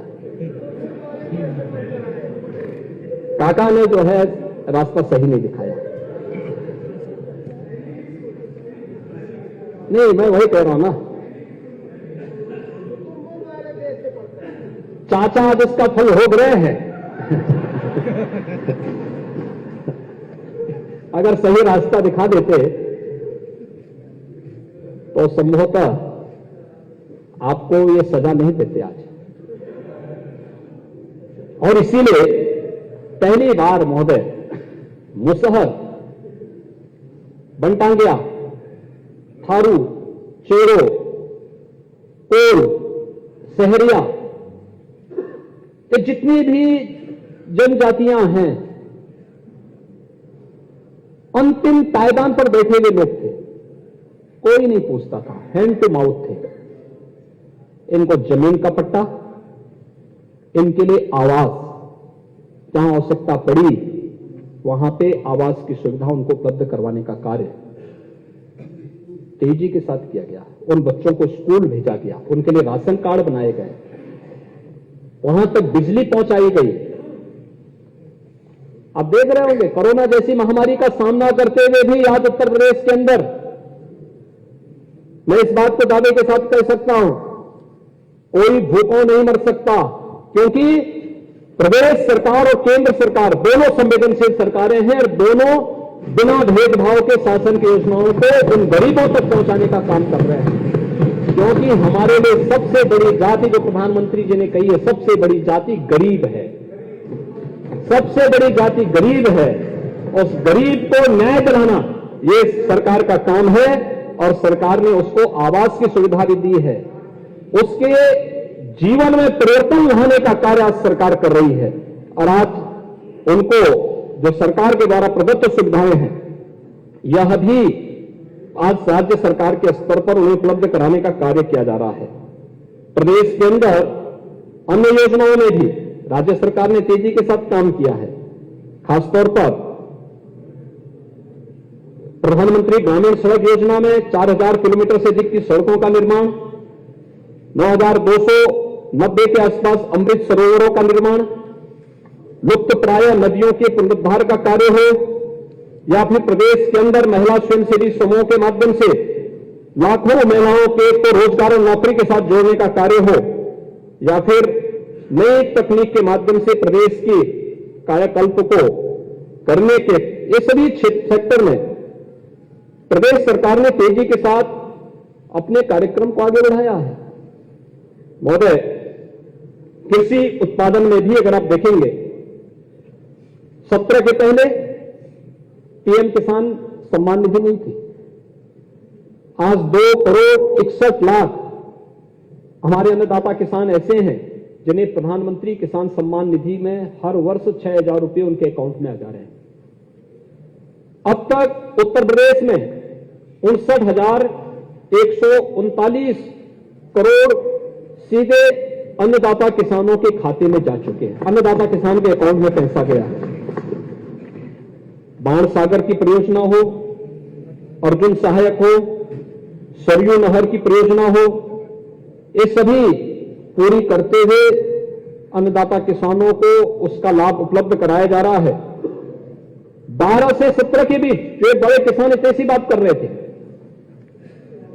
केवल 94 लाख मीट्रिक टन इन्होंने गेहूं का प्रक्रिया किया था, जिनमें 12,800 करोड़ रुपए का भुगतान किया। और महोदय, 17 से अब तक 222 लाख मीट्रिक टन गेहूं का क्रय हुआ है, जिसमें 41,299 करोड़ रुपए का सीधे अन्नदाता किसान के खाते में 4 गुना पैसा है उसकी तुलना में। धान 2012 से 17 के बीच 123 लाख मीट्रिक टन, जिसमें 17,190 करोड़ रुपए भुगतान सपा सरकार में हुआ था। और 17 से अब तक 345.59 लाख मीट्रिक टन धान क्रय किया गया, जिसमें 63,927 यानी 3 गुना से अधिक प्रक्रिया भी होना और भुगतान भी होना यह अन्नदाता किसान के अकाउंट में हुआ है। महोदय, इसके अलावा चीनी मिलों के गन्ना मूल्य के भुगतान का है। 12 से 17 के बीच बंद चीनी मिलें बंद हुई, औने पौने दाम पे बेची गई और 80,000 करोड़ का किसानों को भुगतान हुआ था। 17 से अब तक 2,25,000 करोड़ रुपए का गन्ना मूल्य का भुगतान हुआ है। 2,25,000 करोड़ का। आज 119 चीनी मिलें चल रही हैं। 100 चीनी मिलें 10 दिन के अंदर अपना गन्ना मूल्य का भुगतान कर रही हैं। महोदय, प्रदेश के अंदर जल जीवन मिशन में 2017 के पहले केवल 5,16,000 परिवार ऐसे थे जिनको नल से शुद्ध जल उपलब्ध हो पाता था। 17 के बाद 1,85,00,000 परिवार ऐसे हो चुके हैं जिनको हम नल से शुद्ध पेयजल उपलब्ध करवाने के कार्य को आगे बढ़ा रहे हैं। इथेनॉल उत्पादन में आज उत्तर प्रदेश नंबर 1 पर है। प्रदेश के अंदर आज देश के अंदर हम इस क्षेत्र में आगे हैं। अन्य सेक्टर में भी अगर हम देखेंगे कि फसल बीमा योजना में अगर हम देखेंगे 12 से 17 के बीच में कंपनसेशन में भी भेदभाव होता था, समय से मिलता ही नहीं था। या किसी भी अन्य योजना, प्रधानमंत्री किसान मानधन योजना को लागू करने का कार्य हो, या गोवंश संरक्षण के बारे में, गोवंश संरक्षण के लिए कह रहे थे कि केवल 100 करोड़ रुपए इसके लिए दिए जा रहे हैं। ये सच नहीं है महोदय, पहली बार हो रहा है। और मुझे लगता है चौधरी साहब के वक्तव्य को अगर आपने उस दिन सुना होता तो संभवतः आप ये प्रश्न आज यहां पे मुझसे नहीं करते। 11 लाख गोवंश का संरक्षण ये डबल इंजन की सरकार कर रही है। हमारे मूल बजट में 3,000 करोड़ रुपए मूल बजट में है। 3,000 वो भी देंगे ना। आप चिंता क्यों कर रहे हैं? आपकी चिंता ये नहीं है, आपकी चिंता तो बूचड़खानों के बंद होने की चिंता है। आपकी चिंता गोवंश की नहीं है, आपकी चिंता तो बूचड़खानों के बंद होने की चिंता है कि बूचड़खाने बंद कैसे हो गए। और उसकी चिंता ये कर रहे हैं महोदय। इसलिए 11,79,000 गोवंश आज के दिन पे सरकार के द्वारा संचालित निराश्रित गोवंश। मैं बहुत जगह जाता हूं, आप तो परमा जी, आप तो अंबेडकर नगर में रहते होंगे, आप बड़े आदमी हैं, जाते नहीं होंगे, लेकिन हम लोग तो गो पालन भी करते हैं और गो सेवा भी करते हैं, दोनों काम करते हैं और हमें कोई संकोच नहीं होता है। भारत की कृषि व्यवस्था, याद रखना, भारत की कृषि व्यवस्था गो आधारित ही थी। गो आधारित कृषि व्यवस्था जब तक थी, धन धान्य से परिपूर्ण देश था। और आज जब प्रधानमंत्री जी नेचुरल फार्मिंग की बात करते हैं तो गौ आधारित खेती ही है वो, जो जीरो बजट की खेती है, जो देश को भी बचाएगा, कैंसर जैसी घातक बीमारियों से भी बचाने में सहायक होगा। और इसलिए उधर जाना ही होगा। और प्राकृतिक खेती उसका सबसे अच्छा माध्यम है जिसको सरकार प्रोत्साहित कर रही है। महोदय, पर्यटन और संस्कृति के क्षेत्र में भी सरकार ने कुछ मील के पत्थर गढ़े हैं। आज मुझे अच्छा लगता है जब मैं किसी माननीय विधायक के क्षेत्र में जाता हूं तो वहां से एक सकारात्मक जवाब आता है। जवाब इस बात का आता है कि साहब, हमारे यहां ये पर्यटन केंद्र है, ये मुख्यमंत्री सहभागिता योजना के अंतर्गत बन रहा है। और कल एक बिल यहां पे पास, इस माननीय सदन में पास किया है, जिसमें एक सहभागिता योजना भी लेकर के आई है पर्यटन विभाग, जिसमें किसी भी पर्यटन क्षेत्र को विकसित करने के लिए आधा पैसा अगर माननीय विधायक अपनी निधि से दे रहा है तो आधा पैसा सरकार उसके साथ जोड़ेगी और माननीय विधायक की संस्तुति पर वहां पर पैसा दिया जाएगा। और ये कार्य हम लोग तेजी के साथ आगे बढ़ाने जा रहे हैं। लेकिन 17 के पहले मानव बिंदुओं की पुनर्स्थापना का खर्च नहीं होता था।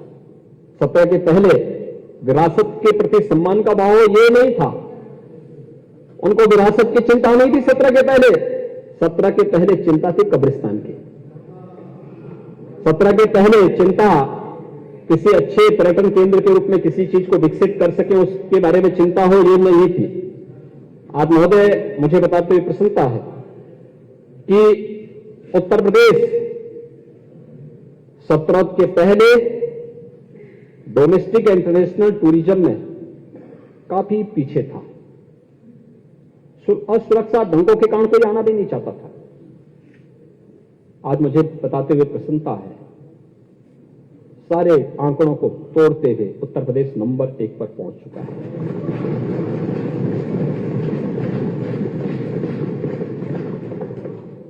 प्रयागराज में भी भव्य और दिव्य कुंभ को हर व्यक्ति जानता है।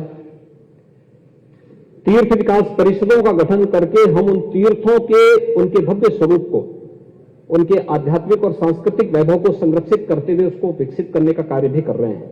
इसमें ब्रज तीर्थ विकास परिषद भी है, विल्य धाम तीर्थ विकास परिषद भी है, चित्रकूट धाम तीर्थ विकास परिषद भी है, अयोध्या धाम तीर्थ विकास परिषद भी है, सुख तीर्थ विकास परिषद भी है, देवीपाटन धाम तीर्थ विकास परिषद भी है, नैमिष का भी है। ये सभी तीर्थ विकास परिषदों के गठन की कार्रवाई को भी हम तेजी के साथ आगे बढ़ाने का कार्य कर रहे हैं। और पर्याप्त धनराशि इन सभी कार्यों के लिए भी हम लोगों ने यहां पर उपलब्ध करवाया है। प्रदेश के अंदर लखनऊ, प्रयागराज, वाराणसी, आगरा, मथुरा, वृंदावन में पर्यटन विभाग द्वारा हेलीपोर्ट के निर्माण के कार्य को भी हम लोग तेजी के साथ आगे बढ़ाने का कार्य कर रहे हैं। श्रृंगवेरपुर में आपने डॉक्टर संजय निषाद की बात नहीं सुना होगा, बन गया है ना, संतुष्ट है ना? ठीक है। निषाद राजगुरु पर्यटन स्थल और बहराइच में भी महाराज सुहेलदेव स्मारक का निर्माण चल रहा है। महोदय, इसके अलावा प्रदेश के अंदर नैमिष में वेद विज्ञान अनुसंधान केंद्र की स्थापना करने के साथ ही आज प्रदेश के अंदर कैलाश मानसरोवर भवन का निर्माण भी हो रहा है। आज इसके कार्य को भी हमने तेजी के साथ आगे बढ़ाया है। हाँ, विदुरकुटी में भी हम लोग कार्य कर रहे हैं। विदुरकुटी पे भी कार्य हो रहा है, हस्तिनापुर में भी कार्य हो रहा है, हस्तिनापुर में भी। मध्य प्रदेश के अंदर मेडिकल एजुकेशन के सेक्टर में भी अभी मैं आऊंगा पुरानी उस पे भी। 2017 के पहले की क्या स्थिति थी, 2017 के बाद की स्थिति क्या थी, ये किसी से छुपा हुआ नहीं है। लेकिन आज हम ये कह सकते हैं कि उत्तर प्रदेश देश की सबसे बड़ी आबादी का राज्य, 75 जिले हैं, लेकिन उत्तर प्रदेश आज 1 डिस्ट्रिक्ट 1 मेडिकल कॉलेज की तरफ जा रहा है। पहले की तुलना में स्वास्थ्य सेवाओं को बहुत अच्छा करने का प्रयास किया है। जो मैंने परसों भी कहा, 2017 के पहले जिस प्रकार की अराजकता थी, न दवा थी, न डॉक्टर थे, न पैरामेडिक्स थे, सब कुछ अस्त व्यस्त था। आज उसने काफी हद तक नियंत्रण करने और उसको लाइन अप करने का काम किया गया है और मैं कह सकता हूं तेजी के साथ इसमें सुधार हो रहा है और सरकार ने जो रिफॉर्म किए हैं उसके परिणाम बहुत तेजी के साथ सामने आएंगे। आज बिना भेदभाव के शासन की योजना का लाभ, आयुष्मान भारत की योजना हो, मुख्यमंत्री जन आरोग्य योजना की जो योजना हो, या केंद्र और राज्य सरकार के द्वारा जुड़ी हुई हर योजना का लाभ, ये प्रदेश के अंदर हम लोग हर एक लाभार्थी तक उपलब्ध कराने का कार्य कर रहे हैं और इसी का परिणाम है कि भारत सरकार का आयुष्मान भव के अभियान में उत्तर प्रदेश को पहला स्थान प्राप्त हुआ है। आयुष्मान भारत योजना में 3432 हॉस्पिटल उत्तर प्रदेश के ऐसे हैं जो इम्पैनल्ड हुए हैं और इसमें से अब तक 21,98,000 लोग सीधे सीधे लाभान्वित हुए हैं। यानी जिन्होंने 5 लाख रुपए की आयुष्मान भारत की सुविधा प्राप्त करने के बाद इन लोगों ने इस पर कार्य किया है। और मुझे लगता है कि बाकी इस सेक्टर की चर्चा तो बाद में होगी। इंसेफ्लाइटिस तो सपा के समय का सबसे बड़ा नजारा था, जब पूर्वी उत्तर प्रदेश में बच्चे तड़प तड़प के मरते थे। आखिर वो भी तो किसी गरीब के बच्चे रहे होंगे, वो भी तो किसी दलित के बच्चे रहे होंगे, किसी पिछड़े के बच्चे रहे होंगे। तब याद नहीं आई थी महोदय, 40 वर्ष में 50,000 बच्चों की मौत हुई है इंसेफ्लाइटिस से। और आज मैं कह सकता हूं महोदय, ये डबल इंजन की सरकार है, इंसेफ्लाइटिस को कोरोना की तरह पूरी तरह नियंत्रित किया जा चुका है। आज किसी बच्चे की मौत नहीं होती है, क्योंकि हर बच्चा हमारा भविष्य है, राज्य का भविष्य है, देश का भविष्य है। हमने उसको जातीय नजरिए से नहीं देखा है। हमारे लिए वह हमारी अमानत है, प्रदेश का भविष्य है, देश का भविष्य है। और ये सरकार उसके लिए, उसके संरक्षण के लिए वह सब कुछ करेगी जो हो सकता है। हम लोग लड़े, अंतर विभागीय समन्वय, बेहतर प्रबंधन, रिजल्ट हमारे सामने, इंसेफ्लाइटिस पूरी तरह समाप्त। मलेरिया के मामले न्यूनतम स्तर तक लाने में हमने सफलता प्राप्त की। डेंगू पर प्रभावी नियंत्रण करने का काम किया है, कालाजार और चिकनगुनिया को प्रभावी नियंत्रण करने का काम किया है। और कोरोना के बारे में तो कहना ही क्या, कोरोना तो पूरी तरह समाप्ति है। महोदय, हम रिजल्ट को फोकस करते हुए कार्य कर रहे हैं। ये लोग हवा में तीर छोड़ने का काम करते थे, इनके पास फुर्सत ही नहीं थी, इनको जानने की फुर्सत ही नहीं थी। इंसेफ्लाइटिस से बच्चे तड़पते थे, कोई पुरसाहाल नहीं था, कोई पूछता नहीं था। और उस समय महोदय जिस प्रकार की स्थितियां थी वो किसी से छुपी हुई नहीं है। Advance life support ambulance Bharat सरकार इसमें 250 उत्तर प्रदेश को देना चाहती थी, लेकिन सपा की सरकार ने नहीं दिया। 2017 में जब हम लोग आए, हम लोगों ने फिर उस योजना को प्रदेश के अंदर लागू किया। प्रदेश के अंदर हेल्थ एटीएम की सुविधा को हम लोगों ने प्रदेश के अंदर प्रभावी ढंग से लागू करने का काम किया है। और आज अन्य तमाम मामलों में भी प्रदेश सरकार तेजी के साथ आगे करने का कार्य कर रही है। सामाजिक सुरक्षा की गारंटी को भी प्रदेश सरकार ने तेजी के साथ आगे बढ़ाने का काम किया है। महोदय, सामाजिक सुरक्षा में 17 के पहले हर योजना भ्रष्टाचार की भेंट चढ़ती थी। हर योजना, विकास का पैसा यहां किसी लाभार्थी के लिए जाता था, बंदर बांध शुरू होता था। आज मैं कह सकता हूं कि पारदर्शी व्यवस्था के कारण जीरो लीकेज के लक्ष्य को डीबीटी के माध्यम से हम लोगों ने अचीव किया है। और आज इसी का परिणाम है कि प्रदेश के अंदर आवास की योजना हो, पेंशन की हो, छात्रवृत्ति की हो, प्रोक्योरमेंट की हो, बच्चों के चाहे वह यूनिफॉर्म का हो, स्टेशनरी का हो, या फिर किसी भी अन्य लाभार्थी पर योजना का लाभ डीबीटी से देने का परिणाम क्या कि प्रदेश के अंदर हम लोग 54,50,000 गरीबों को एक एक आवास देने में सफल हुए हैं। 1,08,000 मुख्यमंत्री आवास योजना देने में, यानी प्रधानमंत्री और आवास योजना को मिलाकर के अगर आप देखेंगे तो 55,58,000 परिवारों को एक एक आवास उपलब्ध करवाने में हमने सफलता प्राप्त की। ग्रामीण क्षेत्र में 2,61,00,000 परिवारों के घर में शौचालय बनाने का काम भी डीबीटी के माध्यम से दिए गए पैसे के माध्यम से संपन्न हुआ है। मासिक महिला पेंशन, दिव्यांगजन पेंशन और वृद्धावस्था पेंशन, लगभग 1 करोड़ परिवारों को 1,000 रुपए हर त्रैमासिक उनके खाते में डीबीटी के माध्यम से पैसा जाता है। उनको कहीं दौड़ धूप करने की आवश्यकता नहीं पड़ती है। और मुख्यमंत्री सामूहिक विवाह योजना में भी महोदय 2,55,679 जोड़ों का विवाह, जिसमें 51,000 रुपए की राशि प्रत्येक विवाह के लिए राज्य सरकार के स्तर पर उन गरीबों को उपलब्ध करवाया जाता है। इसके अलावा शादी अनुदान के लिए 3,85,514 लाभार्थियों के लिए भी अलग से धनराशि दी गई है। और पहली बार स्ट्रीट वेंडर के लिए पीएम स्वनिधि योजना में भी प्रदेश के 10,33,000 स्ट्रीट वेंडर को 1,190 करोड़ रुपए का ऋण वितरण का काम भी प्रदेश के अंदर पहली बार हुआ है। स्ट्रीट वेंडर, पटरी व्यवसायियों के लिए भी सरकार के स्तर पर जो कार्य हुआ है। महोदय 17 के पहले गरीबों को मिलने वाला राशन खाद्यान्न माफिया की भीड़ चढ़ जाता था, न सरकार को फुर्सत थी, और बहुत सारी जगह तो सरकार से जुड़े हुए लोग ही इस मामले में लिप्त थे। लेकिन आज मैं कह सकता हूं कि हमारे उत्तर प्रदेश में 15 करोड़ गरीबों को ई-पॉस मशीन से राशन की सुविधा का लाभ प्रदेश के अंदर प्राप्त हो रहा है। One nation one ration card योजना लागू करने वाले राज्यों में उत्तर प्रदेश है।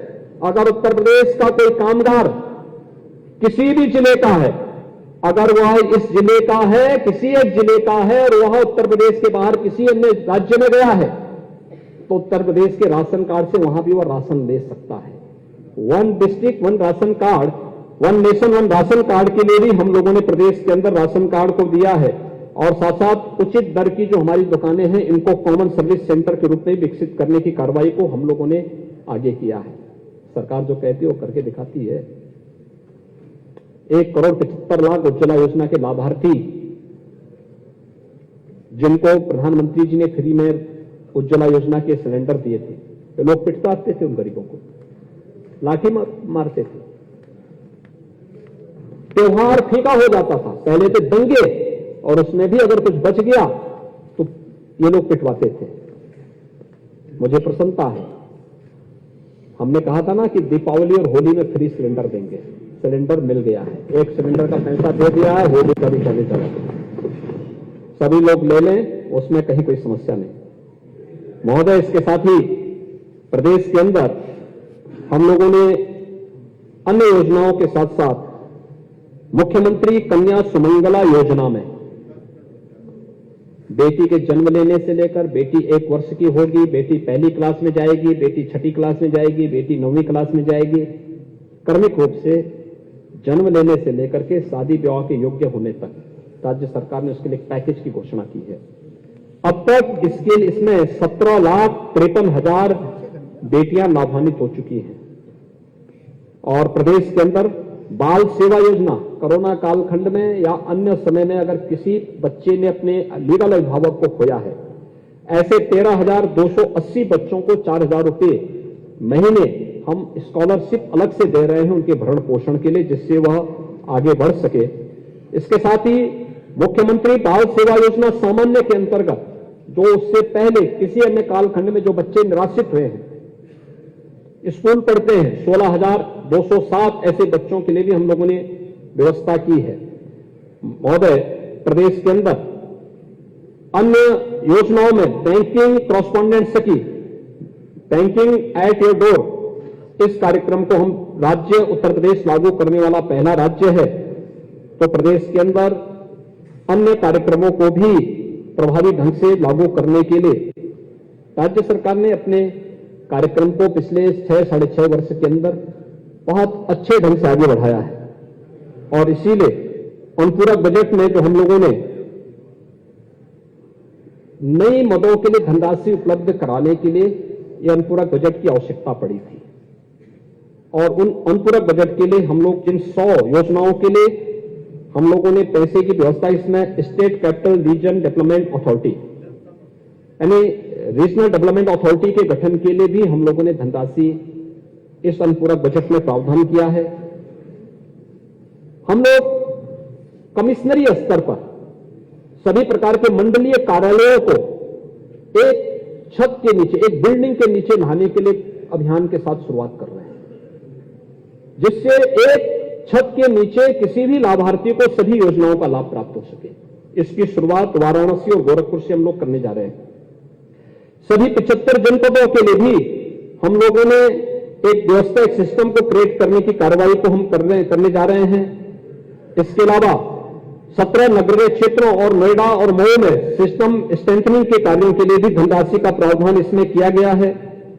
और प्रधानमंत्री आवास योजना शहरी में जिन गरीबों को आवास उपलब्ध कराए गए हैं, वहां तक विद्युत लाइन पहुंचाने के लिए भी हम लोग इस कार्य को आगे बढ़ाने का कार्य करने जा रहे हैं। एनसीसी एकेडमी की स्थापना का कार्य हो, बस स्टैंड, नई बसेज की क्रय करने के लिए हो, या फिर अन्य कार्यों के लिए भी प्रदेश सरकार ने इस सप्लीमेंट्री डिमांड्स में हम लोगों ने बहुत सारी सुविधाएं हैं जिसको हम लोग इसके साथ जोड़ने जा रहे हैं। महोदय, पिछले 6-6.5 वर्ष के अंदर उत्तर प्रदेश में बहुत सारे सेक्टर में, मैंने कहा ना, प्रदेश के युवाओं या प्रदेश के नागरिकों के यहां प्रदेश का परसेप्शन बदलने का परिणाम क्या था, उसके सामने पहचान का जो संकट था आज वो दूर हो चुका है। वो कहीं जाता है सम्मान की निगाहों से देखा जाता है। लेकिन बहुत सारी स्कीम उत्तर प्रदेश की ऐसी हैं जो राष्ट्रीय स्तर पर और दुनिया के अंदर आज एक ब्रांड बन चुकी है। जैसे 1 डिस्ट्रिक्ट 1 प्रोडक्ट की योजना पूरे देश के अंदर प्रधानमंत्री जी ने जिसके बारे में फोकस किया है, वोकल फॉर लोकल, आत्मनिर्भर भारत के लक्ष्य को प्राप्त करने के लिए स्थानीय उत्पाद को प्रमोट करना, उनके कामगार और श्रमिकों को प्रोत्साहित करना, और इस पर कार्य हो रहा है। प्रदेश के अंदर ग्राम सचिवालय की व्यवस्था, एक ही गांव के अंदर एक ही स्थान पर सभी प्रकार की सुविधाएं प्राप्त हो सके, ग्राम सचिवालय के कार्यक्रम को आगे बढ़ाना, एस्पिरेशनल विकास खंड के कार्यक्रम को तेजी के साथ आगे बढ़ाना, जन आरोग्य, मुख्यमंत्री जन आरोग्य योजना और मुख्यमंत्री विश्वकर्मा श्रम सम्मान योजना, ये उत्तर प्रदेश की ऐसी योजनाएं थी जिनको आज देश के अंदर काफी, इसका जो है देश के अंदर ये सभी योजनाएं काफी हाईलाइट हुई है। लोगों ने इसको, उसके मॉडल को देखने के लिए भी काफी लोगों ने इस पे प्रयास किया है। और जिन क्षेत्रों में उत्तर प्रदेश नंबर 1 पर है आज के दिन पे, 17 के बाद जिनमें उत्तर प्रदेश, प्रधानमंत्री किसान सम्मान निधि में उत्तर प्रदेश नंबर 1 पर, प्रधानमंत्री जनधन योजना में गरीबों के अकाउंट बैंकों में खुलवाने में उत्तर प्रदेश नंबर 1 पर, प्रधानमंत्री आवास योजना ग्रामीण हो या शहरी, इसमें उत्तर प्रदेश नंबर 1 पर, स्वच्छ भारत अभियान में उत्तर प्रदेश नंबर 1 पर, उज्ज्वला योजना में उत्तर प्रदेश नंबर 1 पर, प्रधानमंत्री सौभाग्य योजना में गरीबों को बिजली के कनेक्शन उपलब्ध करवाने में उत्तर प्रदेश नंबर 1 पर, प्रधानमंत्री जीवन ज्योति बीमा योजना नंबर 1 पर, और देश के अंदर सर्वाधिक चीनी मिलों को भी संचालित करने, सर्वाधिक चीनी उत्पादन करने, सर्वाधिक इथेनॉल उत्पादन करने वाले राज्यों में उत्तर प्रदेश नंबर 1 पर, टी प्रोसिक्यूशन प्रणाली को लागू करने में उत्तर प्रदेश नंबर 1 पर, डीबीटी के माध्यम से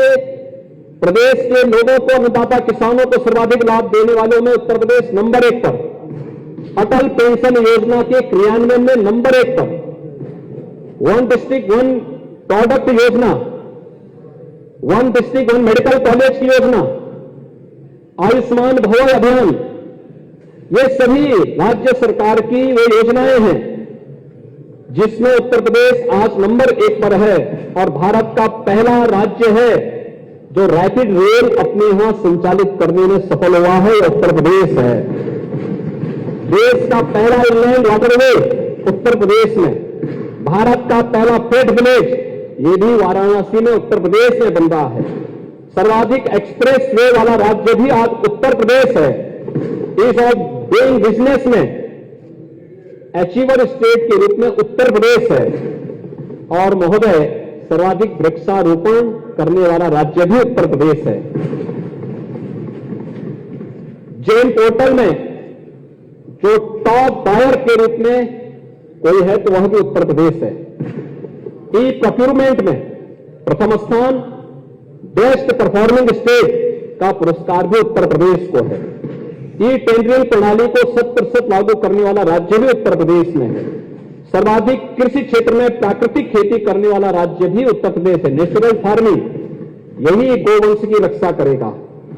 और यूपी ग्लोबल इन्वेस्टर समिट में लगभग 40 लाख करोड़ रुपए के निवेश के सर्वाधिक प्रस्ताव लेने वाला राज्य भी उत्तर प्रदेश है। महोदय,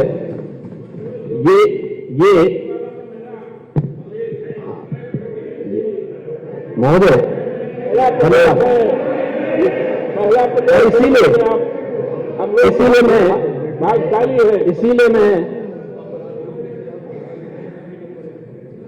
इसीलिए मैं महोदय आश्चर्य होता है जब मैं नेता प्रतिपक्ष की बात को सुन रहा था और बिना तथ्य के, असत्य डाटा के साथ सभी तथ्यों को छुपा करके सदन के फ्लोर में रखना, बोलना, मुझे लगता है कि यह शोभा नहीं देता है। और इसीलिए मैं आपसे कहना चाहूंगा कि 17 के पहले प्रदेश समाजवादी पार्टी सरकार के नेतृत्व में दिशाहीन था, अव्यवस्था और अराजकता का शिकार था।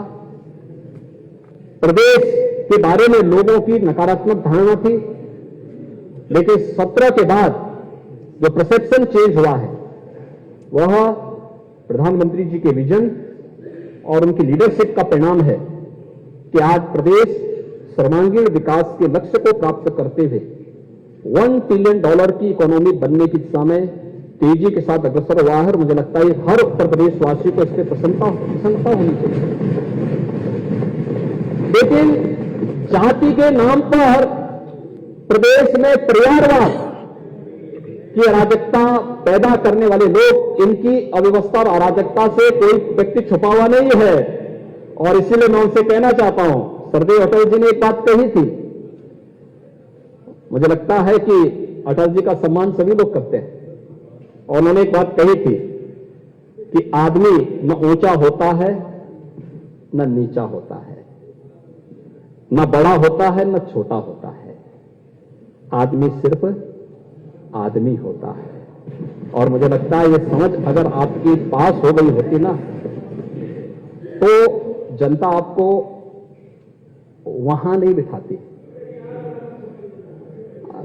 तो कैसे बनी हो तो सब जानते हैं।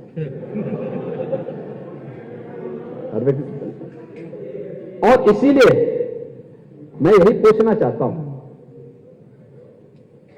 कि पीडीए के पार्ट क्या राज्यपाल नहीं थे क्या? और अखिलेश निषाद क्यों?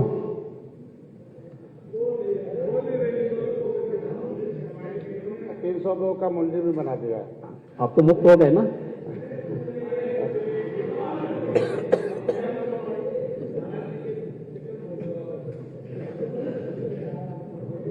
आपके बहकावे में नहीं आने वाले हैं।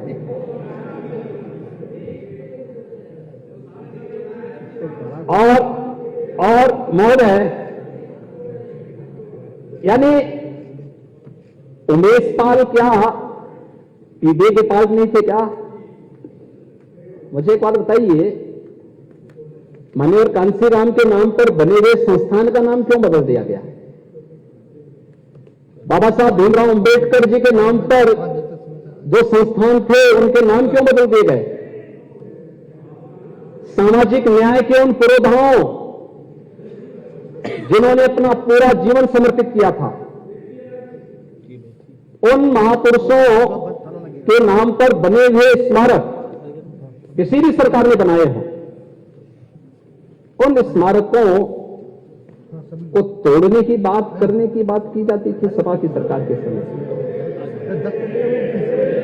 तब पीडीए की बात याद नहीं आ रही थी, तब पीडीए नहीं था। ये जाति जब एक गरीब के हक पर डकैती करती थी तब पीडीए नहीं था। जब गरीब भूखों मरता था, किसान आत्महत्या करता था, बेरोजगार आत्महत्या करने के लिए मजबूर होता था, तब क्या पीडीए नहीं था क्या? तब पीडीए कहां था? तब सरकार में रह के पीडीए भूल गए थे। महोदय, ये जाति उनका एक झुंझुना है। जब सारे हथियार समाप्त हो जाते हैं तब पीडीए को आगे करके यह कोई घबराता नहीं है। हम तो 2017 भी फेस किए हैं, 2022 भी फेस किए हैं। 2017 भी और 2022 भी, 2024 भी और 2027 की तैयारी भी की जा रही है। आप चिंता मत करिए, दोनों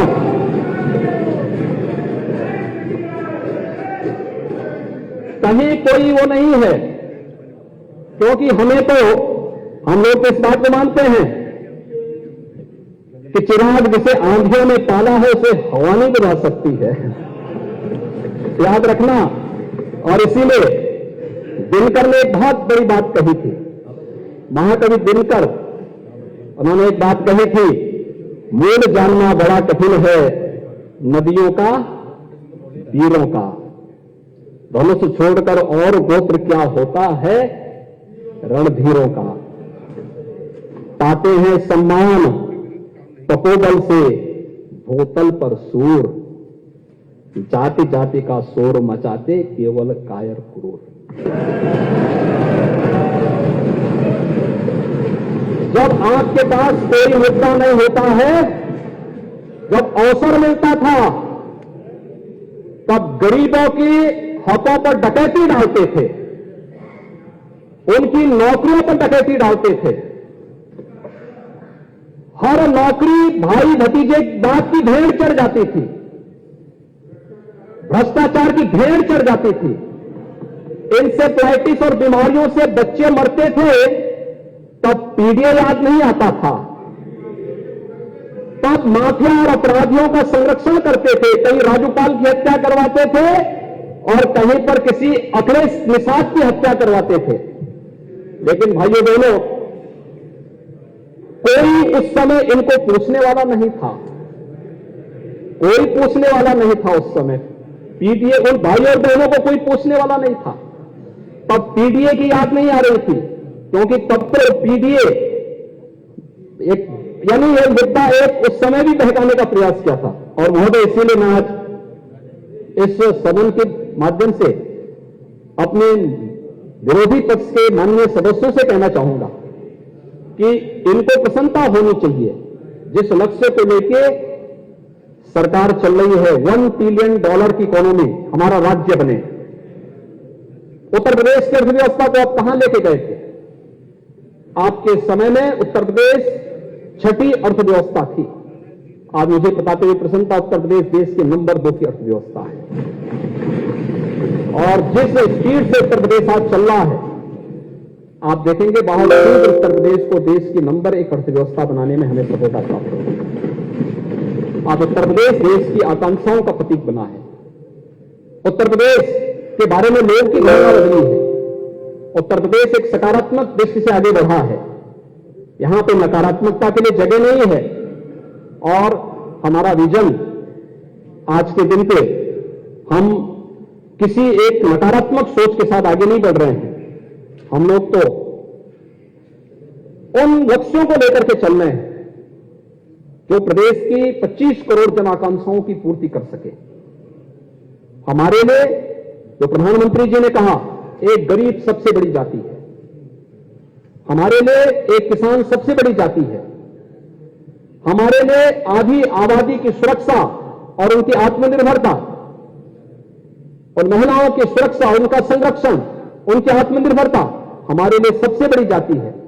और हमारे लिए उत्तर प्रदेश के युवाओं के लिए नौकरी की संभावना, रोजगार की संभावना सबसे बड़ी जाति है। और उसी जाति को लेकर के हम लोग चल रहे हैं। प्रदेश के सर्वांगीण विकास के मुद्दे को लेकर के यह अनुपूरक बजट उसी का प्रतिनिधित्व करता है। और महोदय, आज मैंने उन्हीं मुद्दों को लेकर के यहां पर अपनी बातों को रखा है। मुझे विश्वास है कि हमारे नेता प्रतिपक्ष कुछ उनसे अगर उनके लिए ग्राह्य है तो कुछ तो प्रेरणा लेंगे, नहीं है तो हम उनके ऊपर इस बात को छोड़ते हैं। आपने मौका दिया, आपका मैं आभारी हूं। धन्यवाद।